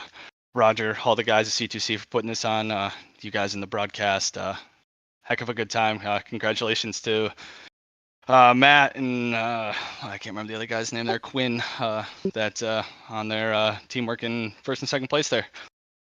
Well, hey, man, class act. You were good out there, and a very impressive job to get up to the front. Congrats, Mark, and hopefully I race with you tomorrow night. All right, Zach. We'll hopefully see you tomorrow. Take it easy, Mark. That's Mark Gilbert, your third place finisher on a heck of a run. Let's bring up your second place finisher. Let me find him. Matt Moreau. There he is. Matt, Zach in the booth, man. You got a copy? Yeah, I got you. Well, hey, man. You first off, I was pretty sure I was correct, but you and Quinn are teammates, right? Yeah, we are. It is fun racing him. Yeah, I figured it. When I saw, man, the starts that I really thought, Brady kind of got hooked there at the end. That would have been an impressive 1, 2, 3 for you guys. But the starts that you were getting, man, you guys were awesome. You controlled the race. I talked about it a little bit on the SDK software. You guys were like 2 seconds in the pits faster than everyone. You guys put a masterclass on how important it is to not lift early coming out of turn 4 and really drive hard into the pits. Talk to us a little bit about that. Yeah, so about the pit stops, it's pretty critical there, especially with the pushes Quinn was giving me during the race. That was a pretty big part of it. Teamwork, sticking together, and ultimately trying to outmaneuver everybody else around us. Yeah, were you worried about, or were you thinking about, maybe throwing a block there at the end, or was it just kind of you're happy to have first and second there? I am happy to have first and second. Obviously, would like to get the win, but he dove down there, and I wasn't quite expecting that to happen at all. So he caught me off guard in that regard, but it was fun, and we'll make sure we get him next time. For sure, man. Well, we're really happy to have you guys run the charity week with us. We really appreciate the support, and congratulations on your second place finish. You got anybody you want to thank? Yeah, definitely. Make it short. I have my real life sponsors on the car, but doing this with Ager Esports, also some team sponsors, Pierce Graphics, Velocity Designs, Forkloak Media. And also it would be a great opportunity for people to donate to the charity. Well, hey, we really appreciate having you here, Matt. And are you going to race with us tomorrow night? Oh, yeah. We'll make sure we're there. Sounds good, Matt. We'll see you on the track tomorrow night. And once again, congratulations on second place. All right. We'll see you. Thank you. That's Matt Moreau with a second place finish. Let's bring up your winner here. Second. Oh, well, Quinn, congratulations on your win, man. Oh, thank you, sir. Seemed like you snuckered your teammate there at the end. I really like that. That was a move I would have tried to pull Hey, myself. man, I told them that I was sorry. They aren't necessarily the happiest with me. I don't know if Matt said anything, but I mean, a checker flag's a checker flag. You got to do what you got to do. Oh, amen. Like that's the way it is here at Gambler Motorsports, my team. You know, your teammates until that white flag comes out, and then For sure. Then it's every man for himself. You know, as long as you're not taking everyone out. Right. You got to play with a little bit of respect. No, for sure. But Quinn, I talked to Matt a little bit about it, and you guys just really you excelled on doing your own pitch strategy, which I talked about before the race. If you get two teammates that aren't afraid to barrel into the pits and slam the brakes at the last second, you know, you can make up so much time on the rest of the field. And according to like my software, you guys were 2.5 seconds faster than everybody else in the pits. Talk to us a little bit about that aggression. Sure. Yeah, no, it definitely is exactly what you described. Like, you got to be willing to wait to the very last second and be hard on the brakes, and but you can't speed when you get to that commitment line. That's like the number one thing. Like, you got to be aggressive, but you can't speed, because if you speed, it's all over. So no, Matt and I actually practiced that a little bit right at the end of practice, and we felt pretty confident with it going into the race, and we've run some super speedway stuff together before, so we know each other's actions and can kind of anticipate that stuff. So, but no, there was at least one time, that last pit stop, where I looked in my rearview mirror right as I was like coming down to pit road speed, and I was really afraid that the person behind me was gonna come in a little too hot and a little too deep, but we all saved it. We all made it through. So, but no, it was good. And you said about the 2.5 seconds. I'll take your word for it. It was something insane. I have no idea what it was, but I was to 36.52 was Mike good Gilbert. grief. I was watching the relative, and it was climbing at an astronomical rate. So yeah, no, it was amazing me just as much as it was amazing you. But no, it definitely felt good, and it definitely solidified us up front. In the end, it didn't really matter with the cautions that came out, but it's definitely something that gets you in position for sure. Yeah, that's what I was just about to say. I mean, you know, at Daytona, anybody can win, but with the way you guys drove and the teamwork you had, the right two finished up top for sure tonight. But congratulations on your win, and you got anybody you want to thank? Yeah, of course. I want to thank my teammates at Ager Esports and Matt. It was great working with him, and Brady was up there at the end too. Love those guys. Appreciate their hard work, and want to say thanks to Pierce Graphics and Fort Cloak Media. And I, of course, I just want to encourage everybody that's watching to donate. This is an awesome event, and excited to be a part of it. See how the rest of the week goes. Well, that kind of answers my next question. So I guess I'll be out on the track with you then tomorrow. You planning to race tomorrow? Actually, tomorrow I might or might not. It kind of depends. I have something in the evening that may or may not get me back, but hoping to be back for sure come Thursday. Yeah, today's Tuesday. You know how time works. It's weird. Yeah. Once you graduate high school, you don't pay attention anymore. But, no. But congratulations, Quinn, once again on your win, and can't wait to have you back. And thanks for shouting out the charity or class act. Yeah, you didn't have to do that. Of course, we man. really appreciate it. Yeah, you got it. We'll see you soon. Yep. Take it easy, Quinn. Yeah. Well, that's going to be it this evening for night number 3 here, coast to coast. We saw a lot of good racing. The UMP race came down to basically almost the last lap for the lead, but Jesse Atkinson was able to just give Morano a nudge and able to get second for one of the best last lap passes we've seen in this league. As clean and as good as you can do it. We were treated awesome racing here in the Cup Series. You're always going to have a couple cautions, but it seemed like like I told Quinn there, the right two guys won tonight, if that makes any sense. They were really fast out there in every aspect of racing, getting on pits, getting off pits, and that really matters when you limit the fuel, and you pit 2 times in a 60-lap race. So it's good to see some good hard clean racing, and hopefully everybody enjoyed the action tonight here on C2CRL. I'm Zach Chapman with Shaggy TV, and we're going to be signing off.